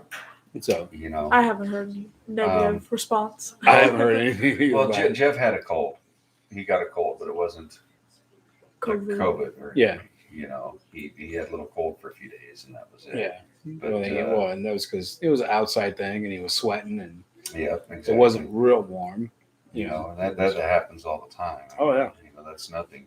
People don't seem to realize that, you know, there's regular illnesses going on at the same time as this COVID shit. Right. You know, so you people sneeze once, and everyone's like, "She's got COVID." Exactly. And people think that too. I mean, they forget that they've had colds every year through their whole lives. They catch a cold. They don't realize that, hey, guess what? it doesn't mean you're going to die. Right. It just means that you may have a cold or the flu. Yeah. You know, Oh yeah. or allergies. I mean, Yeah. but everything is, people just freak out, and you know, people can be safe. They can have a good time. There's no reason why not. You know, it's just you know, just enjoy the lockdown. Have fun. Yeah. You know, Yeah. don't sweat the small stuff, man. Oh yeah. Like I said from the very beginning, Oh my I haven't- goodness, Blue. changed what I've done since this all started. Yes, I've changed very little. Yeah. You know, The only thing that I've really changed is I have to wear a mask in a grocery store now. You know, or Exactly. something like that. I mean, that's the only thing that's really changed for Well, me, and, anyway. you know, I had to wear a mask at the job that I do anyway. Mhm. You know, quite Oh, yeah. frequently. You know, it's because I'm around sick people. Mhm. You know, so it's no different. You know, and as far as the lockdown goes, hell, like I said, I was telling you earlier today on the phone, I'm a recluse anyway. Right. You know, even if there wasn't a lockdown, I would have done the exact same damn thing that I did throughout the whole lockdown. I would have been in my house, you know, in the backyard, Doing what or, you do, yeah. in the garage or something. You know, I'm the same way. If I don't feel like going out, I don't go out. Exactly. You know, we do need to get out more when Mhm. everything is cleared up. You know, and we will be, but at the same time, you know, like I say, I've never been one for going out that much. Mhm.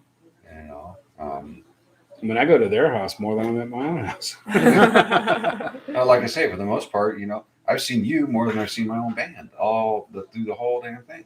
Right. Yeah. You know, I mean, that's just the And way it's it only is. really been a handful of times, really. It's more maybe 8 times that we've seen each other. Yeah. In the last 9 months. Yeah, it's been about that many times. Mhm. You know, and in fact, you know, you guys are the first ones to really see the house. Yeah. You know, Yeah. You know, most of my bandmates have not even been to the house yet. They have Wow. no idea what it looks like. You know, they don't even know where I live, which Wow. might be a good thing, actually. Well, yeah, if you got people smashing people's heads. Exactly. They can be a little bit dangerous. They don't pay attention to what the hell they're doing. Right. Yeah. You know, but no,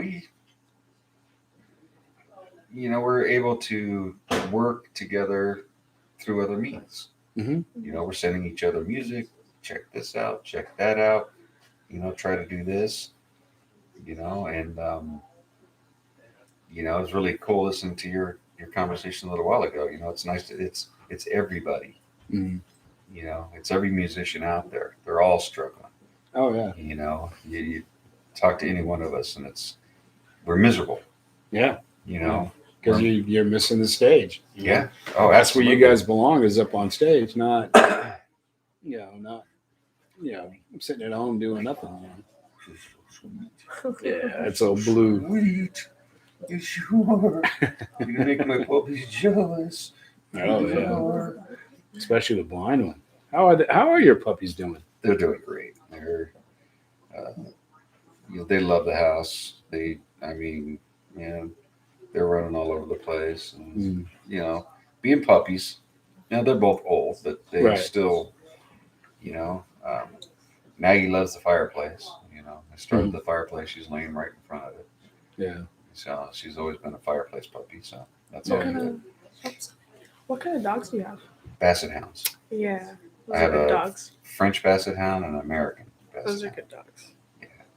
Our French is completely blind. She has no eyes at all. Oh, Yeah. And our other one had a back injury, so he's, you know, partially crippled himself. But sorry to hear that. yeah, they're good though. I mean, you know, they're on better medication than I am. You know? And I like my medication. Oh yeah. I like drugs. Yeah. Drugs are good. Okay. Yeah, drugs are good. Oh yeah. Drugs and alcohol, it's a great mix. You know. Oh, definitely. Yeah. Wow. Wow, man. Yeah, it's just I'm looking forward to seeing everybody again and Yeah. getting back up on stage and thrashing some poor venue.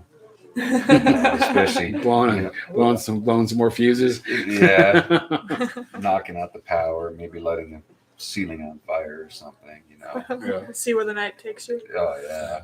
We just didn't blow any circuits here that night. No, well, we were very careful.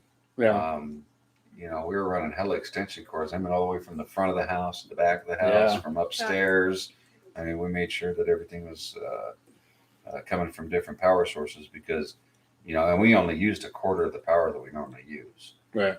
You know, because we brought very little with us, even though it looked like a whole lot. That's nowhere near as what we normally would bring for a full show. So, you know, it was fortunate and it was fun as hell. You know, thank God it wasn't too cold. Right. We all had a great time and hung out all night long. You know, It was like it was perfect weather. Oh It yeah, did. it really was. Yeah. You know, and I think you know, if we can get rid of all this crap that's going on in the world, we can get some really, really good big shows going. Oh yeah. You know, but like I said, it's going to be a whole bunch of new venues. Yeah. That have never encountered the bands that are out here. You know, and you know, they need to build venues out here for the local bands that are worthy of a large band. Mm-hmm. You know, because people don't understand. You know, a lot of the bands in town here, they haven't really been on tours or anything else like that for the most part. Mm-hmm. They usually stick local, and they haven't progressed anywhere near as far as they should have been able to because of the city.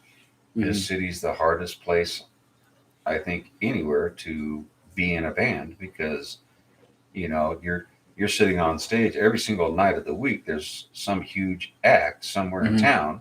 Right. You know, and half of them they're giving away tickets for free. Right. You know, and you're trying to compete with that shit. Mm-hmm. But anywhere else in the U.S., I mean, just absolutely blown.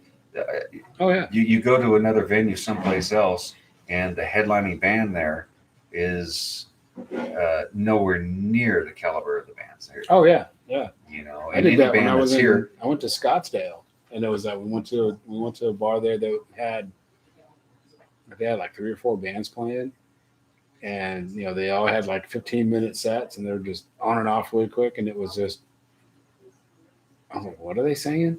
You know, you couldn't understand the words. They were just like and like, okay. Yeah, and they're the best in town. Yeah. You know, and That's it's what like, I was. Oh yeah, this is one of the best bands in town. Like, go to Vegas, you'll see a band that's the best in town. Exactly. You know, you'll see any one of them there, then they're going to be the best in town. Every band in town here that's done more than 2 shows are a headlining band. Yeah. Anywhere else in the U.S., they should be at the top of the bill because they're that good. You know, and there's a lot of talent in this town. That's what makes it fun too. You know, I mean, as far as music wise, you know, we're not as technical as a lot of the other bands out here. We have a sloppiness about us.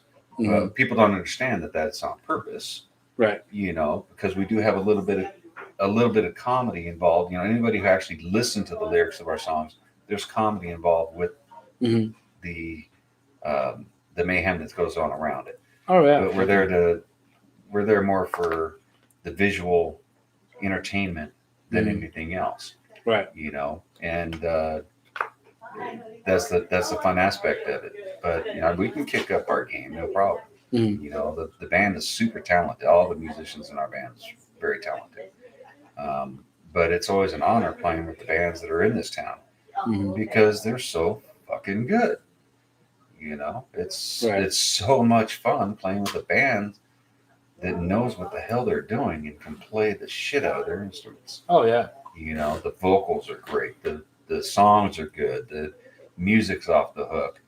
You know, I enjoy. There's not a single band out there in this town that I don't enjoy listening to and watching. Oh yeah. You know, I mean, without a doubt, we have the best freaking musicians around. And it's a shame because this town, you just can't get anywhere. Anywhere else, they'd be huge. Right. You know, here, you're a garage band. Right. You know, and that's the way you're always treated. Yeah. If you're not a cover band, you're a garage band. Yep. And you can make it big. But if you play a show back here in town, they treat you like you're a local garage band. No matter how big you are, you can sell out a stadium in Arizona, and then you come back here and you're going to play, you know, the Railhead. Right. You know, I mean, because they're not going to treat you the way that you should be treated. Right. You know, and it's ridiculous that they do that, but that's just Oh, yeah. the way it is here. Yeah.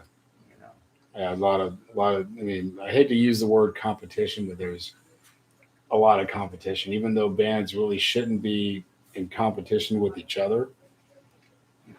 There's just a lot. There's a lot of competition for stage time. A lot of competition for anything, really, and it's rough. yeah, we had the concept there is no headlining band. Mm-hmm. That's a show. You can have 4 bands on there. Nobody's a headliner. They're just part of the show. Right. You know, who the hell cares when you go on? What time you're going to go on? You know, yeah, granted, depending on your show and how much time is set aside for everybody, that does matter to an extent. Mm-hmm. But at the same time, you know, everybody, there is a starting point, a middle point, and an end. You know, that peak. All right. Mm-hmm. And everybody should pay their dues to an extent. Mm-hmm. You should do the 15-minute sets at first, then do the half-hour sets. Mm-hmm. You know, then do the 45-minute sets and the hour, and then possibly even get up to 2 hours or whatever. Right. You know, but there shouldn't be a competition about it. Mm-hmm. You know, the band should be helping each other rather than hindering each other. Right. You Right. know, and that's the bullshit part. Going out and supporting everybody. I mean, not just when you're playing. Even when you're not playing, go support a band that is playing. Yeah. You know? I Just mean, showing up, it's a lot. It means a lot to people when you just show up.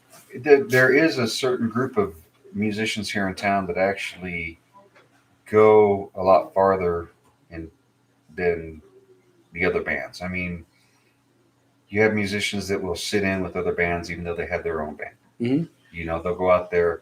This band needs a guitar player, you know, for a little while or whatever because they lost their guitar player. Mm-hmm. They have bands that'll step up and say, "Hey, man, I'll fucking play for you." Right. You know, Oh yeah. they, you know, drummers and stuff like that. You don't have that anywhere else. Right. You have that here, but you don't have that elsewhere. Oh yeah. Which is really cool, and that's the way it should be. But a lot of the younger bands and the newer bands that are coming up don't understand that. They don't understand that concept. It's to them, it is a competition. Mm-hmm. You know, it's just like the competition between guitar players. What makes that one so much better than this one? Well, it isn't. He just knows something different than that one does. Right. You know, His style is a little bit different than his. exactly. Yeah. Oh, you yeah. know, it's so you're technical. You went to GIT, big fucking deal. You know, this guy studied at home because he couldn't afford to go to GIT, but he can still play a lot of shit that you can't. Right. You have no idea what the hell he's doing. Right. You know. Oh yeah. It's like me personally. You know, a lot of people don't realize that I play jazz. I play. You've heard some of my other stuff, like southern rock, country stuff, which people are like, "What do you mean?"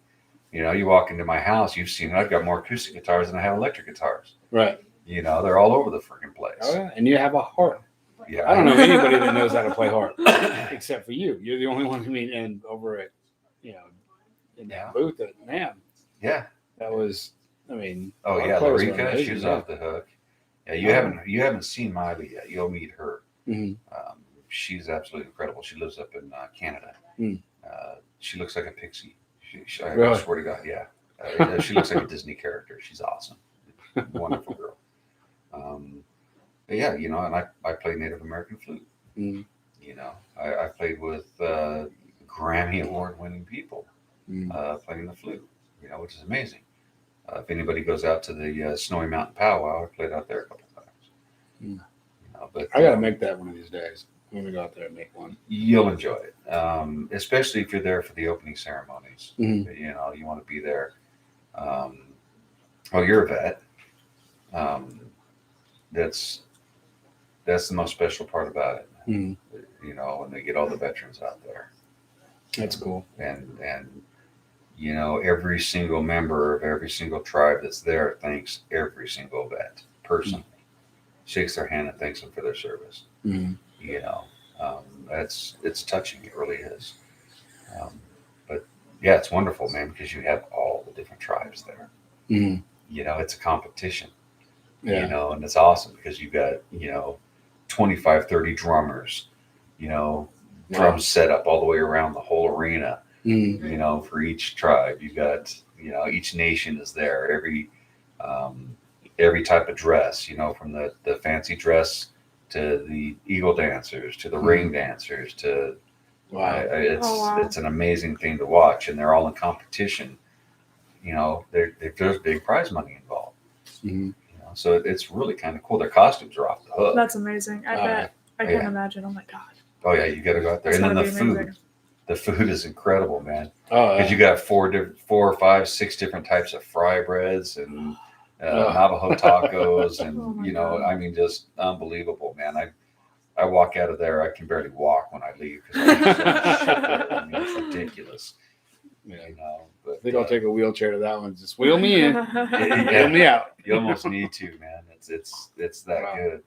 But yeah, you got to go to the Snowy Mountain powwow for sure. But there's a lot of events around like that people don't even realize is here. Mm. Yeah. You know, there's a shit ton of stuff going on in this city and around the city. Right. You know, on the outskirts. Mm. You know, hell, Logandale, man. Our state fair is Logandale every year. Hmm. Most people don't even know that. Mhm. You I know? know that. But yeah, I lived here since '99. I didn't know that. That's where our state fair is held every single year. Yeah. You know, so I mean, you know, it's just right up the road. It's you know, like I say, different parts of the lake too. Mm. You know, most people have no idea what the Arizona side looks like. That's true. You know, Yeah, there's a big old, was it Fortification Hill? I think it's called. yeah. We always call it Fornication Hill. Yeah. It's a dead volcano. But yeah, that's pretty neat. A lot of stuff to do out here that nobody really knows about. Oh yeah. Yeah, we used to we'd launch our boat from different parts of the lake and everything, and just to get to the you go up through the Narrows up to the upper basin. Mm-hmm. I've been on the upper basin where the lower basin, you know, where the islands are and Boulder Beach and all that. There's boats everywhere, man. It's all tons of people. I've gone through the Narrows up to the upper basin and spent the whole day without seeing another boat. Hmm. And it's that big. It's like crossing the ocean. It takes almost an hour and 25 minutes to get all the way around to Pierce Ferry on a boat. You know, I mean, it's a big ass lake, and people have no idea. Just they've never been through the Narrows and up to the upper basin. Mm-hmm. You know, there's 550 square miles of shoreline. Yeah, That's wild. If I remember right. Yeah, That is wild. and 13 villages underneath the water. Yeah, yeah, following the river. Yeah, you know, and I mean depths. What 3,500 friggin' 3,500 feet. Yeah, 3,600 feet is the deepest, I think. Yeah, I mean, you know, and yeah, it's amazing following the maps. You know, you pull out the map, you get in the boat, you go. You know, and well, thank God. Well, unfortunately, a lot of people don't know how to navigate at night. And especially out here because it's dark. Yeah, Yeah, and you have it a lot is. of, and you do have a lot of accidents out there because of that, because they get trapped out at night and try to make their way back in, and they've never learned enough because they're sports boaters. Right. They They not don't know how to professional, navigate. But, you know, you have Not everything. navigate, yeah. You have everything out there to navigate. Mhm. You don't need your GPS. You don't need anything else like that. You can actually navigate the whole lake, get back to the docks by the lights. You know, and they have people just don't have any clue. Yeah. They think a red and green buoy is stop and go. Exactly. And that's sad. But then again, I mean, I say it's sad, but I've navigated for 30 years. Exactly. So it's kind of like, you know, so I you can know, find my way in the dark pretty easy. you know what one long blast is, and you know what two blasts are. You know, I mean, that's, and people don't use that on the lake. They have no idea why there's even a horn on a boat. Right. You know, and it's like, Jesus Christ, people. Oh, I've done that. I've blasted a couple of them. They just thought I was honking at them to get out of the way. I'm like, no, I'm passing on this side. Get over there. Exactly. Yeah, they're looking around like, and they won't answer their radio either. You know, they don't talk on the radio. I'm like, dude. Exactly. I gotta scream on a PA system. Hey, answer your fucking radio. I've yelled at so many boaters out there. Next thing I know, there's a boat passing me on the right. I'm like, dude, where was your horn at? Because I was about ready to turn. Right. That it's dangerous as hell. Learn what the hell you're doing. Oh yeah. My kids, by the time they were 13, could navigate that lake. Mm. If anything happened to me on the boat or Kimmy on the boat, my girls, when they were younger, had studied everything because I wouldn't let them drive the boat until they knew exactly what they were doing. Mm. They had to take the courses and everything, but I could trust that they could navigate that boat all the way back if we were incapacitated somehow. Oh yeah. And they did a great job. But, that's a great place, man. We should get a big ass party going on at there, Sandy Cove, man. Yeah, that'd be good. That'd be fun. Get like 5 or 6 generators. At least. Yeah, well, we blew up the big city generator that they gave us out there at First Friday, one of the shows we did out there. We fried that big ass. Really? Yeah. Big old KW? Yeah. Holy shit. That takes a lot to blow one of those up. Yeah. Dang. Well, we also fried one of our own that night, too. Dang. Yeah, that was a lot of fun, too. But speaking of that, Tony Shea just died, too. And, he was a big part of that whole scene down there. That was a real big shame. He was a supporter of music and the arts. Oh, for First Friday? Yeah. Oh, wow. Huge. Oh, yeah. Hmm. So, that's really a shame. He put a lot of that together. And we actually made him sick. We played a show down in front of the El Cortez. And, he has this a bunch of rooms in the or condos right there. He owns several of the condos, but he came down and we were doing our show, and it was straight through him. So it wasn't through everybody else with First Friday. It was he's the one that set it up for us. And the old lady shitting on the sidewalk didn't bother him at all. But when Travis's bass started to bleed all over the place, he got sick. He couldn't handle it. He couldn't handle the blood. Wow. Yeah, that was funny as shit. He's back behind us puking in our tent. I'm like, dude. But dang, he can't handle blood. Anything else, just fine. I can handle blood. I can handle gory stuff like that.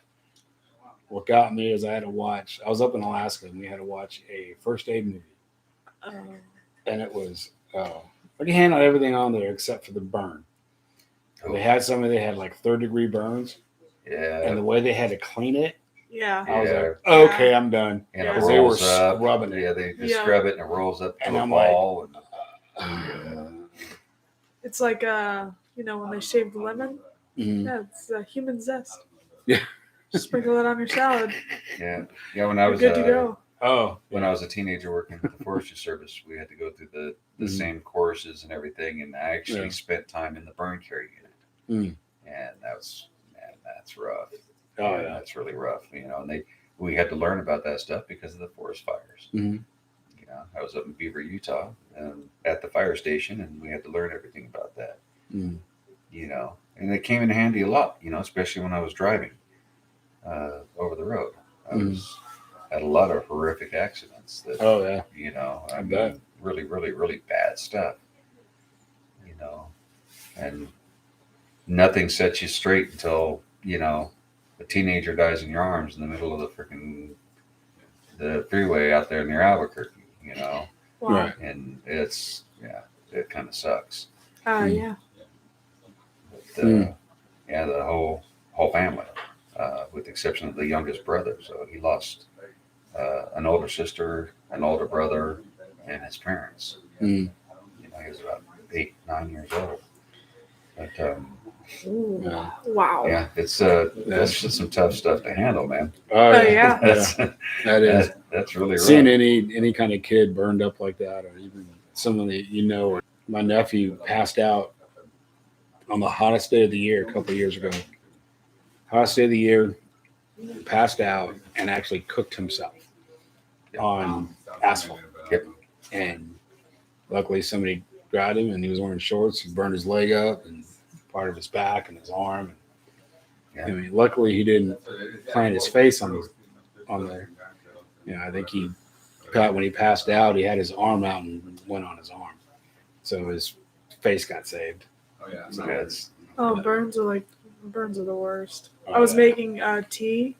And I was, doing it the proper way, boiling it, right? Mhm. And I thought I was all cool. And I was like going to pour it in the pitcher, and it spilled all over the counter and went all over my stomach and down my legs. Oh. Yeah. oh yeah. It was a Oh, yeah. fun few months. It's an eye opener, isn't it? Oh yeah, Oh, it is. It it's really like, wakes you "Oop, up. That's hot.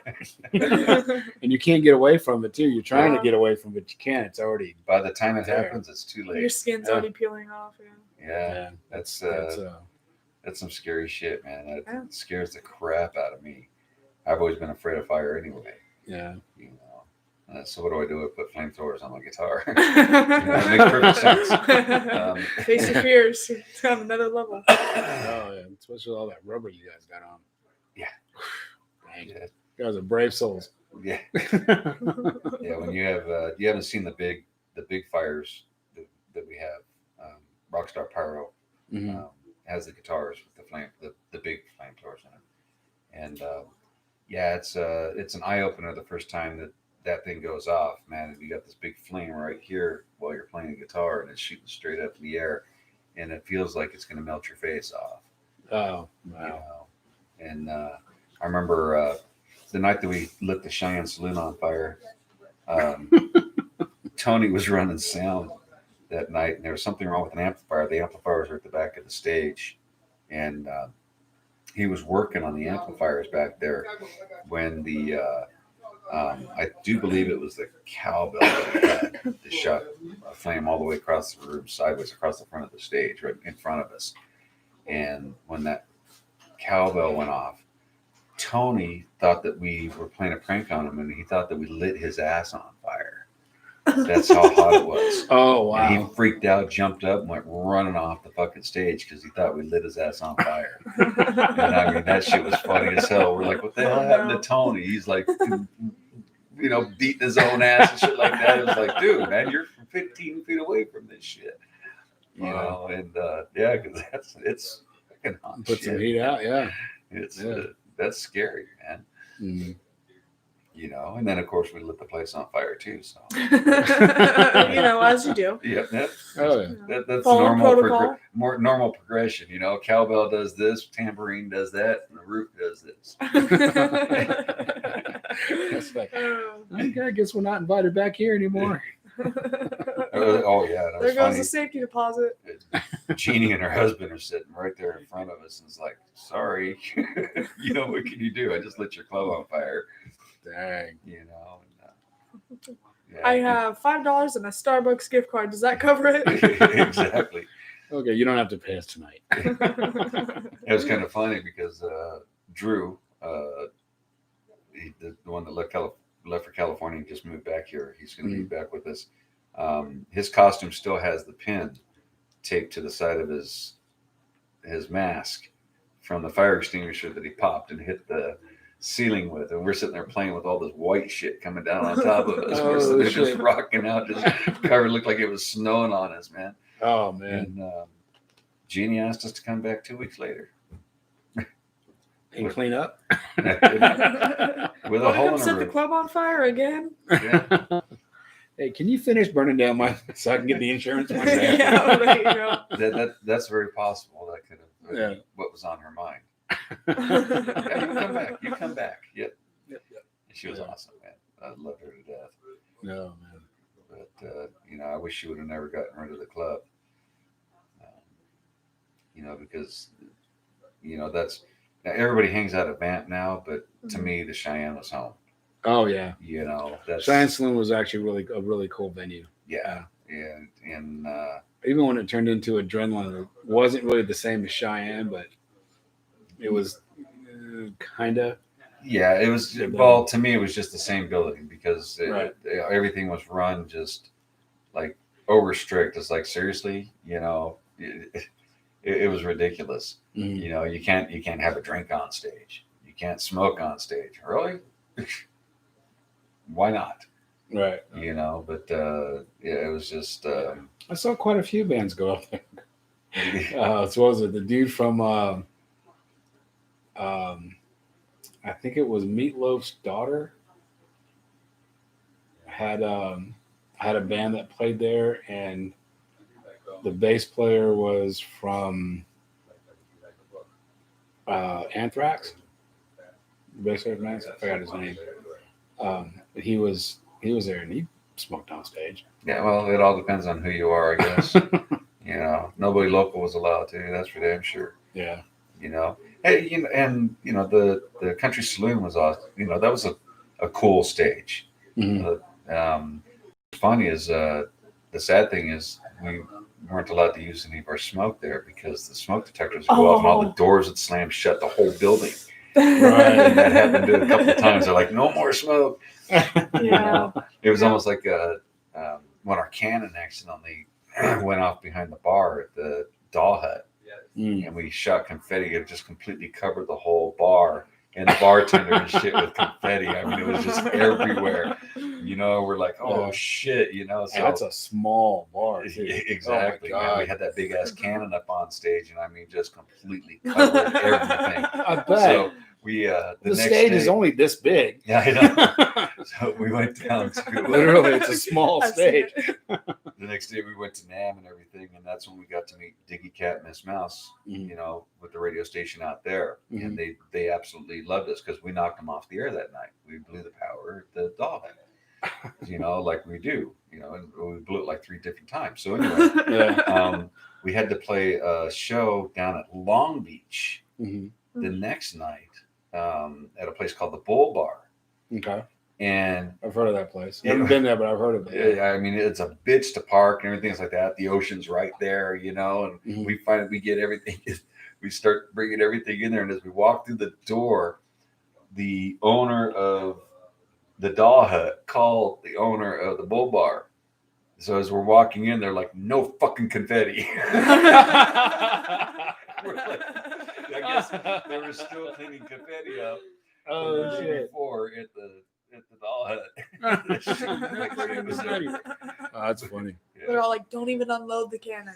Yeah. No cannons. And it was cool because Diggy Cat, Miss Mouse brought a whole bunch of people down there to see us that night because they loved what we did the night before at the Doll Hut. Yeah. You know, because they always did live remotes from NAM, and which is they have a cart that they carried around with battery packs and everything else like that, and actually did their live stream shows and everything with the cart, playing music and everything else on their radio show. Wow. It was kind of cool. Went from booth to booth to talk to everybody and had everything going. It was pretty badass. You know, and then they do the live remotes from the different venues during the NAM show. Yeah. But and you know they flew out here a few times to see us. You know, it was. Yeah, I met them. They're pretty cool people. Oh, they're wonderful. I mean, well, you got to go to the dinner with us next time. Yeah, I mean, we we're missed out the there. dinner the last time because I think I had my uncle passed away. Yeah, it's I got Namthrax too, so it's just Anthrax. Yeah. Oh man, you got it. If you haven't encountered Anthrax, you got to encounter Anthrax. Oh yeah. Everybody has to have an Anthrax. my first NAM show. And we went there, and I got so sick. Yeah. I was like, I was dying for a month and a half. I was dying. Oh. Yeah. And everybody gets it. I mean, yeah. If you At least don't once. get it, you got lucky. Well, you can ask Kimmy, man. I start 3 weeks to a month before. I start eating vitamin C like freaking crazy. I got airborne, man, every day, twice a day. You know, I'm taking airborne, just getting ready to go to NAM. You know, go down, get your flu shot, you know, and all that. I try. I never did the flu shot. But, well, and that's what happens is you go to NAM and you get sick. I don't think I'll take all the vitamin C and the airbornes and all that. I'll take all that. You know, and then of course I hate that flu shot though. You got to get up in the morning and you got to mix yourself a couple drinks and put them in your bag so that you know let the alcohol kill whatever else is roaming around there. Because I was buzzed every morning before I even got there. Yeah, I was. I was. Oh, man. the second NAMM that we went to, Chris was hammered every day. Yeah. He had we had orange juice and vodka in the room, so he'd get a big old thermos and he'd fill it up every day, and that's what he drank all day long. Yeah, I had rum and Coke and wild turkey and Coke in my bag every day, man. I had them pre-mixed in the room before leaving, and so by the time I even got there, I was already buzzed. I'm like, hey, I'm good. Head over to the Hilton, get some spaghetti, and They all had some good food. yeah, oh yeah. I didn't really go to too many booths there in the Hilton.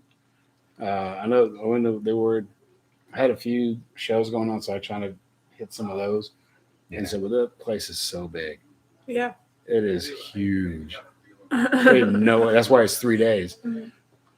You can't see it all in one day. That's You can't see it how all. Seattle Con was, kind of. Mhm. And they had so much stuff to see that it had to be like you had to go at least 2 days to Right. be able to see everything, because you had Artist Alley. Oh yeah, this was three buildings. I think Wow. they had 3 or 4 buildings with 2 floors apiece, minimum. Wow. 2 or 3 floors apiece, floor, and then a third floor, and then there's one. There's actually another floor too. Yeah. Really? Yeah. Secret. I blew. Yeah, I think the big one up there had Gibson on it. Yeah. Gibson, Schecter. Yeah, Gibson, Schecter, Roland. Roland. Is up there. Yeah, they have a keyboard, but it's not what keyboards are. And it's funny, you walk in there, you just kind of look around, and then pedal boards, man. That's right. yeah, and you don't see any rockers in the keyboard place. They're all concert pianists, and everything. It's like, ooh, okay, good. Yeah. And that's where you see the real musicians, man. Oh yeah. Those guys, and kids. Jesus Christ. Oh yeah. Fucking phenomenal musicians. They had a baby grand that was for like a 2-year-old. It was a beautiful thing. Like the Charlie Brown. Yeah, the Charlie Brown one. And there was a little kid sat down there and just starts playing it. And I'm going, well, they really do start them off young. People aren't kidding. I've been playing piano since I was 2. Yeah, okay. What I was doing when I was 2. Wasn't playing piano. See, now you know where I hang out, Mhm. and I teach. I taught so many people how to get endorsements and shit. It's unbelievable. Got you one. Yeah, you did. They give us NAMM tickets every year. Yeah. So next time it goes up there, we could all go because we all have tickets. Yeah. But it's and that's part of the thing. You don't see very many bands from here at the NAMM show. Not anymore. Yeah. Yeah. I mean, they don't. They think, well, you hear all different kinds of excuses. Why would I do that? It's it's just a bunch of bullshit and everything. It's like that. Well, in order to make it in the music industry, you should know the music industry. Right. You should know who you're dealing with and who's behind the scenes. Right. Because you can't do it without these people. Mhm. Plain and simple. You Oh, need yeah. your strings. Why not get a set of strings that's custom made to you? Mhm. Has your name on it. Right. Oh yeah, or a cymbal or sticks or whatever. And then they make the stupid mistake of walking up to them and saying, "Hey, I'm in a band. I need a fucking endorsement." It's really, come on, dude. Yeah, that's not how you get an endorsement. You can't just ask for it. Yeah, you can't just ask for it. There's rules you gotta follow. Yeah. But the rule number 1 is you don't talk endorsements at NAMM. You get the information. You talk to them after NAMM because they're there to sell their shit. Right. Don't bother them. Yeah. But they all have artist relations representatives there. Mhm. You can get the information you need. Then go talk to them. Oh yeah.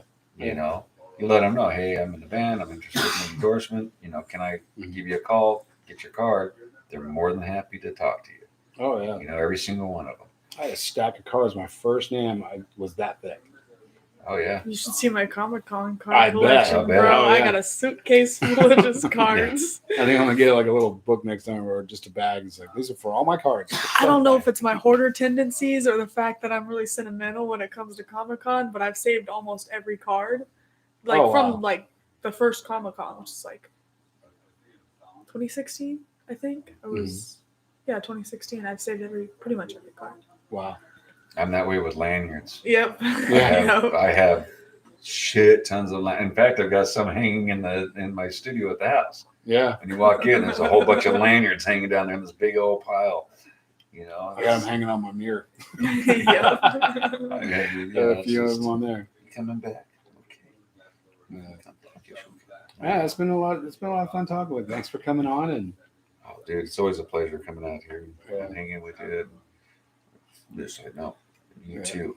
Yeah, you're more important than everybody else. Though. Exactly. Little Blue. Little boy Blue. You're way more Taurus important comes than in and he's everybody the else. man of the hour. Yeah. Every hour. Yeah, he's awesome. Yeah. He's a good boy. But no, man, I love coming out and talking to you guys, and enjoying the music scene. You know, seeing other musicians. This is about the only place we see any other musicians now. Yeah. It's pretty much. It's either here or on comp. Exactly. And then even then, it's kind of like, yeah. But yeah, and the shows are starting to get more interesting because everybody's home. Mm-hmm. So one of these days we're gonna have to have like a super show.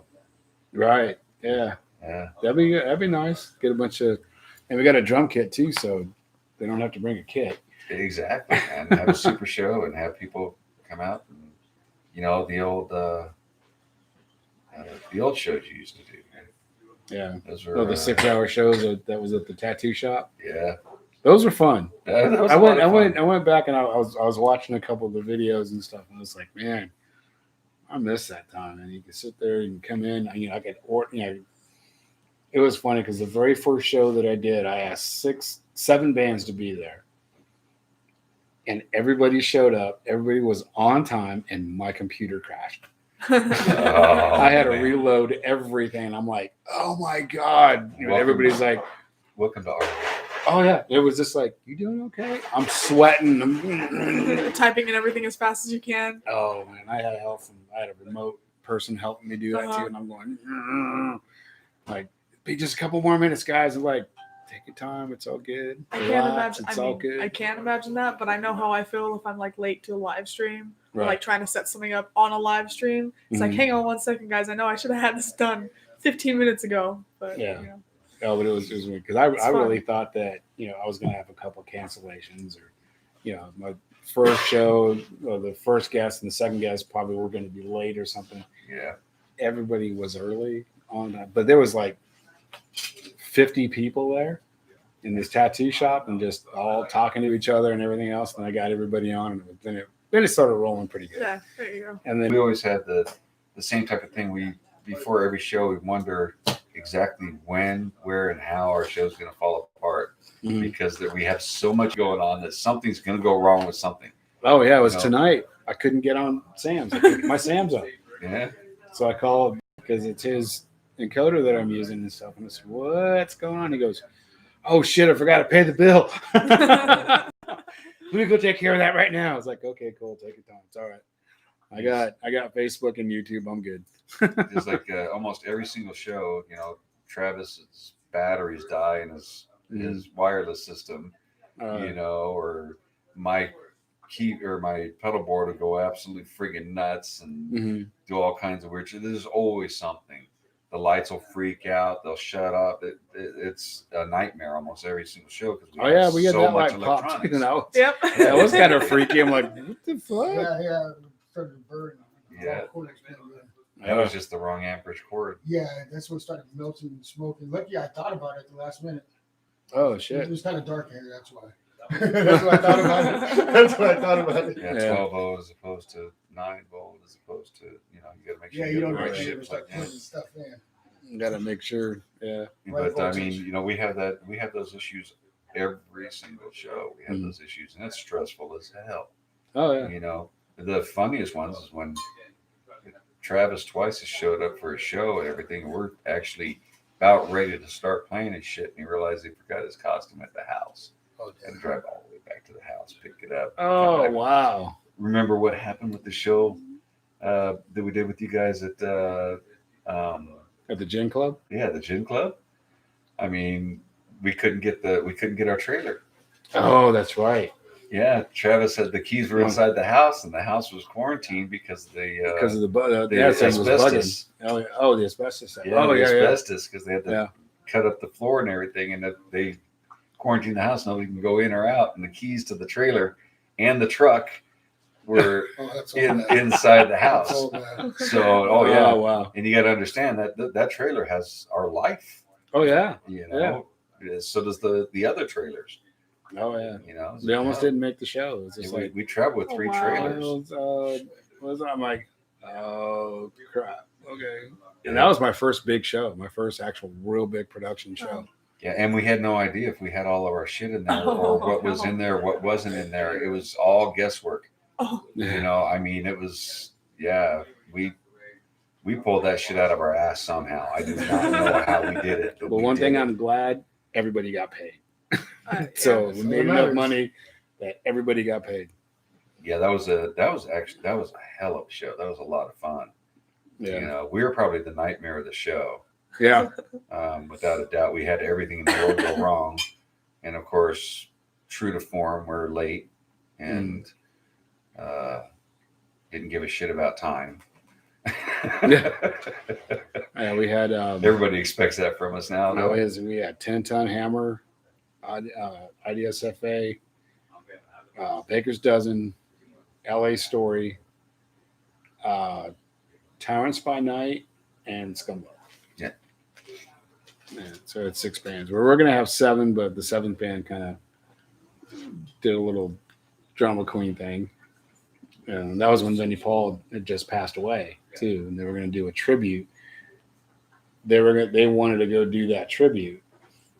Ours was the same night, and I had asked them before. They said, "Yeah, I was just about to give them their deposit." And they went, "Well, hang on to that, but you might want to change the date on your." I'm like, "Dude, I got posters, tickets. I'm not changing my date. Yeah. If you want to go wait for that, go ahead. That's fine. I'm just never going to ask you again." And I didn't. And they're not together anymore, but and which happens a lot here in this town, especially. That's just the way it is here. The way I look at it, most bands don't make it to their 3rd show. Yeah.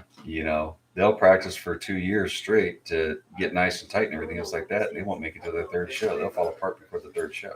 Right. Almost every single time. Yeah. There's very few bands that actually go any kind of distance here. Mm-hmm. And then the ones like us, you can't kill us off. I mean, it's just, we just keep going and going and going and going, But again, that's because we really don't give a shit. Mm-hmm. We're going to do our own thing. There's no politics involved. There's no stress involved. We build a show, we play a show, we try to entertain. May fail at it, may not fail at it. It all depends. But either way, we're going to have a good time. Yeah. It's anger management music, man. That's what it's all about, is having a good time. That's a very good the way you put that. Very good the way you put that. That is awesome. I wish you can say it over again. It's all about the music, man. It's all about music or nothing. Yeah. Live it, That was a very good coach show moment. Wow. Yeah. Awesome. Nobody speaks music like that no more. Anger management music, man. You can throw shit at us. You can yell at us. You can call us all kinds of names. You can tell us we suck. It's okay. We don't care. It's coming from the heart. We, we post every review we get, whether it's bad or good. People have asked us so many times, why the hell would you post a review that says your singer needs to go back to serving fries from the McDonald's drive-thru? Burger King, and your reaction to that is why we put it out there, because that shit was fun. That's funny. Yeah. Oh yeah, That's says. If I would have read that review, was like, this guy should go back. I'm like, oh shit, you got some balls saying that, but that's funny. Yeah, and then we had the balls to repost it, and people were like, "Why the fuck are you doing that?" Well, look at it, dude. That's fun. Dude, that's fun. funny, dude. That's a merch idea right there. You can go back to that's McDonald's. A T-shirt. Say what you want, man. McDonald's has got the Our best singer fries. works at McDonald's serving fries out of the drive-thru. No, you just need all you need is a T-shirt with a friggin' name tag on it. You just put a name tag on it. That's all you need. Right, exactly. That's it. I work for whom? You need to pull out your name tag and go back to work in the drive-thru. Right. But it was some funny shit. And they're like, "Why are you doing that?" I said, "Because it actually helps us out, you know, because people will be interested in our feelings. We Nope, care makes you less. stronger. Yeah. Makes you stronger, right? Oh yeah. Oh, yeah. And it's not, and it doesn't give you an incentive to be better. It's just that's your music. That's Well, how it's being put out. There are a lot of people that get really offended if Mhm. people don't like their music, Oh yeah, you know. And the fact of the matter is, not everybody's band is for everybody. Right. You know, you got to deal with that. Just same with the show that we did here. Okay, the bands that do these shows have to understand, especially in a party situation. Okay, you are the hired help. You are nothing more than background noise for an event that's going on. Okay, you can't expect everybody to be standing in front of you going, "Oh my God, you're the greatest! Oh my God!" and you know, being right up there. They've got other things to do. They're hanging with their friends. They're seeing old friends. This is an event that they took the time out to come to, whether it's a birthday party, whether it's something else like that. You are background noise. How often can you drive across town and name every damn song that you heard on the radio? You can't. You're thinking of other things. You're driving. You're talking to other people. It's background noise. That's all it is. Oh yeah. Okay. And that's I can't all- carry a conversation and go somewhere because I'll miss my exit. Yeah. Exactly. I will. I know. But I mean, You've seen it? Yeah, I have. But that's God the- damn it! I got to turn around. Shit. That was a Even long at a road venue, trip. you know, I've seen people get all upset because people are wandering around and shit like that, not standing in front of them listening. Well, guess what? They might not be here to see you. Uh-huh. You know, they may be here for a birthday. They may be here for an anniversary. They may be here for another band. You know, now if you can get their attention, That's what which it's at. we've gotten really good at getting people's attention and holding their attention. Definitely. You know, that's the key thing with the show that we did out in Arizona. The guy's like, well, you know, let's see if you can hold their attention for an hour. And nobody left that stage, not even to go out and have a smoke. And he was blown away by it. That's what Said, you want. well, Yeah. you know what? We make fools of ourselves. People like looking at fools on stage. Oh yeah. You know, let's face it, you're entertaining them, they're going to stay. But yeah, you're nothing more than background noise. That's all. And you got to you have to get to that realization. Hey, guess what? You are not the shit. You're just there. You're just for there. somebody else's event. Right. Wow, You know, plain and that's good. simple. You may be the greatest band in the world. You may be the garage band, but the fact of the matter is, not everybody's going to pay attention to you. Right. Get used to it. Oh yeah. You know, because hey, being a musician sucks. Yeah. You It know, does.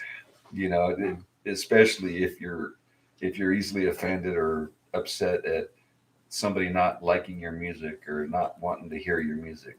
Right. You know, you're going to have a very, very tough life. Yeah. Your music's good, man. You got my attention.